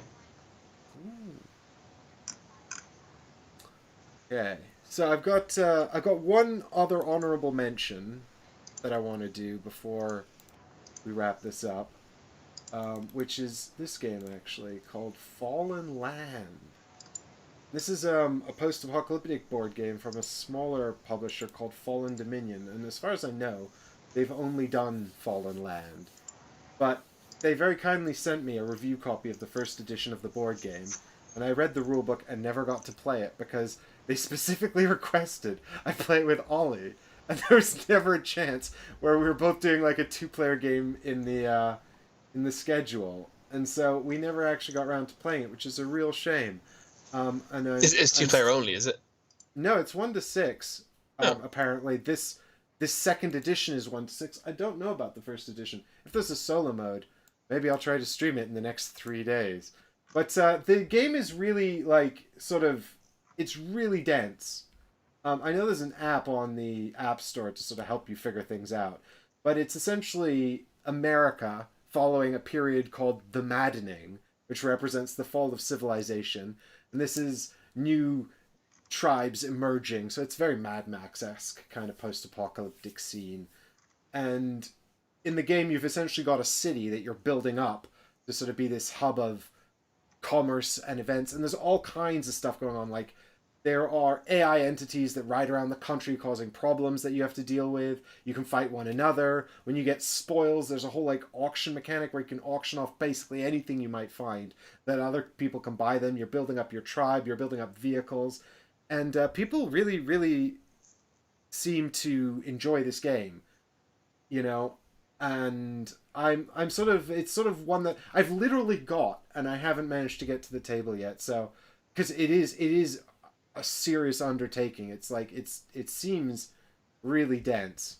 So there's I remember just reading through the AI for what they call they're not called NPCs, but they have a term that basically means a non-player character that's sort of an entity riding around the desert. And I remember reading the AI for that, just being like, wow, this is a serious simulation of this theme. And so I wanted to mention it, like I said, because they were really cool about it when they sent me this review copy, and also because it seems to have gained a real cult following. People seem to really like it. So I think maybe once you overcome these hurdles, it might be a sort of a really cool. And the fact is, I don't actually think of a lot of like I mean, ironically, there's actually another post-apocalyptic game here I was going to talk about, but we're out of time. But I was going to. But the thing about this is that I don't have another post-apocalyptic game on this scale that sort of represents this kind of thing. So, if that's something that you're really interested in, this might be something you want to look at. The box I've got is intensely heavy. Like it's 65 quid it says here for the core set of the second edition, or $89 if you're in the US. So I mean it's not cheap. It's definitely on the upper price of a sort of standard board game price. But I can tell you where that money's going, because this box is nothing but cardboard and it's super heavy. Have I played Waste Nights? I haven't, Jeremy, played Waste Nights. I have seen it around though.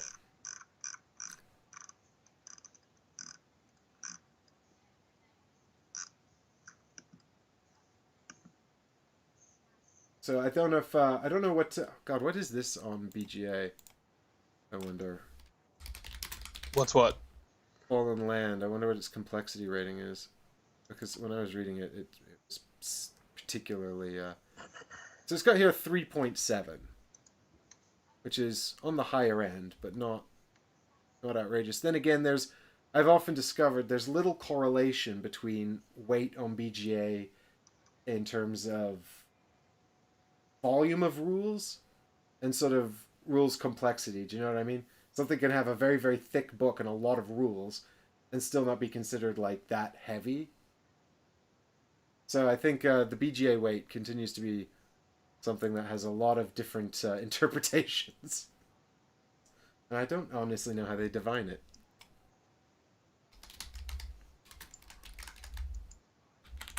Have you played Waste Nights, Chris? I have not. No. I've seen it around. I think Ben had it at one point. It does seem like the kind of game Ben would have. It's published by Galacta. I know the Polish game that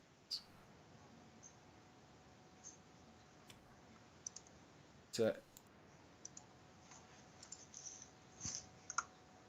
So it's a 3.18 itself. Waste Nights. Waste Night. Okay, so it looks like in this you're sort of controlling a sort of a road warrior a la Mad Max, rather than in Fallen Land where you're controlling you're controlling a city, and there's all rules for like upgrading your city and developing it and developing defenses in your city, and then you're doing like a whole tribe, and you've got vehicles that you're sort of collecting as well and things like that. So there's a whole sort of element of that going on as you ride around the desert and plunder it and auction off your spoils and all kinds of stuff like that. I mean, it's definitely not the prettiest looking game artistically, but then again, you know, GMT proves that you don't have to be pretty to be good. So there you go. That's my honorable mention. Before we sign off, because I know that Chris is hungry and he wants I'm so hungry. He's just like, he's gone very quiet, hoping that we'll just be quiet. And, maybe if I'm quiet, I can eat my food. And no one Well, will know. Why can't I find this thing? I just want to. The fans asked for it. They want to hear it. I didn't look at it. well, I was thinking with what we can do, because there's a few things we can get around to talking about, including this, but we also hadn't looked into this at all, and this is 17 days left. Ooh. So I think we could probably do this maybe on the next one properly. Well, doesn't this just look adorable?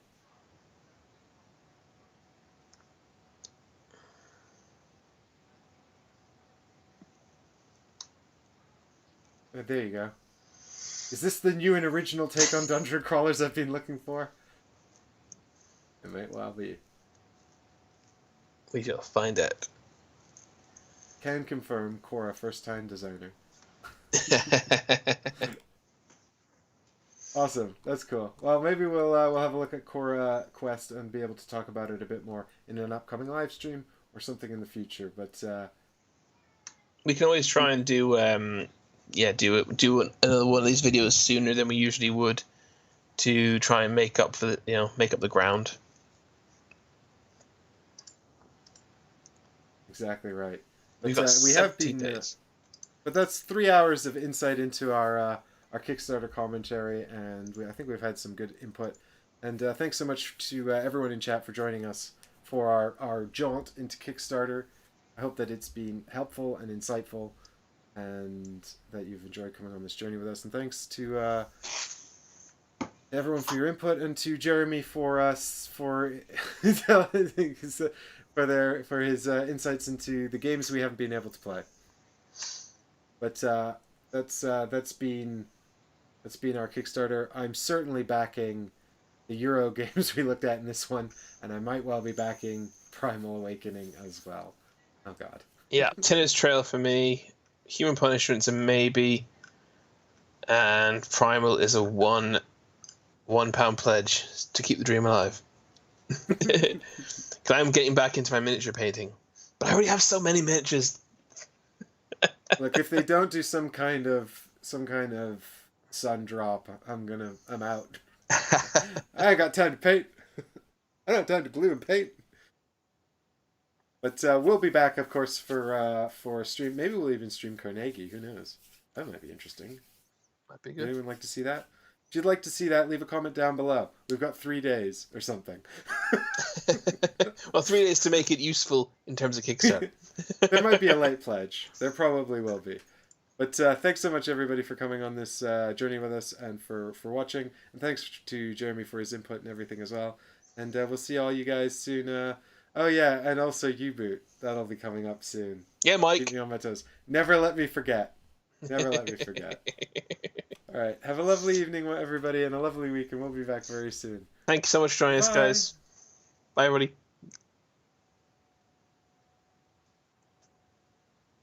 Oh, wait. I have credits. Where did the credits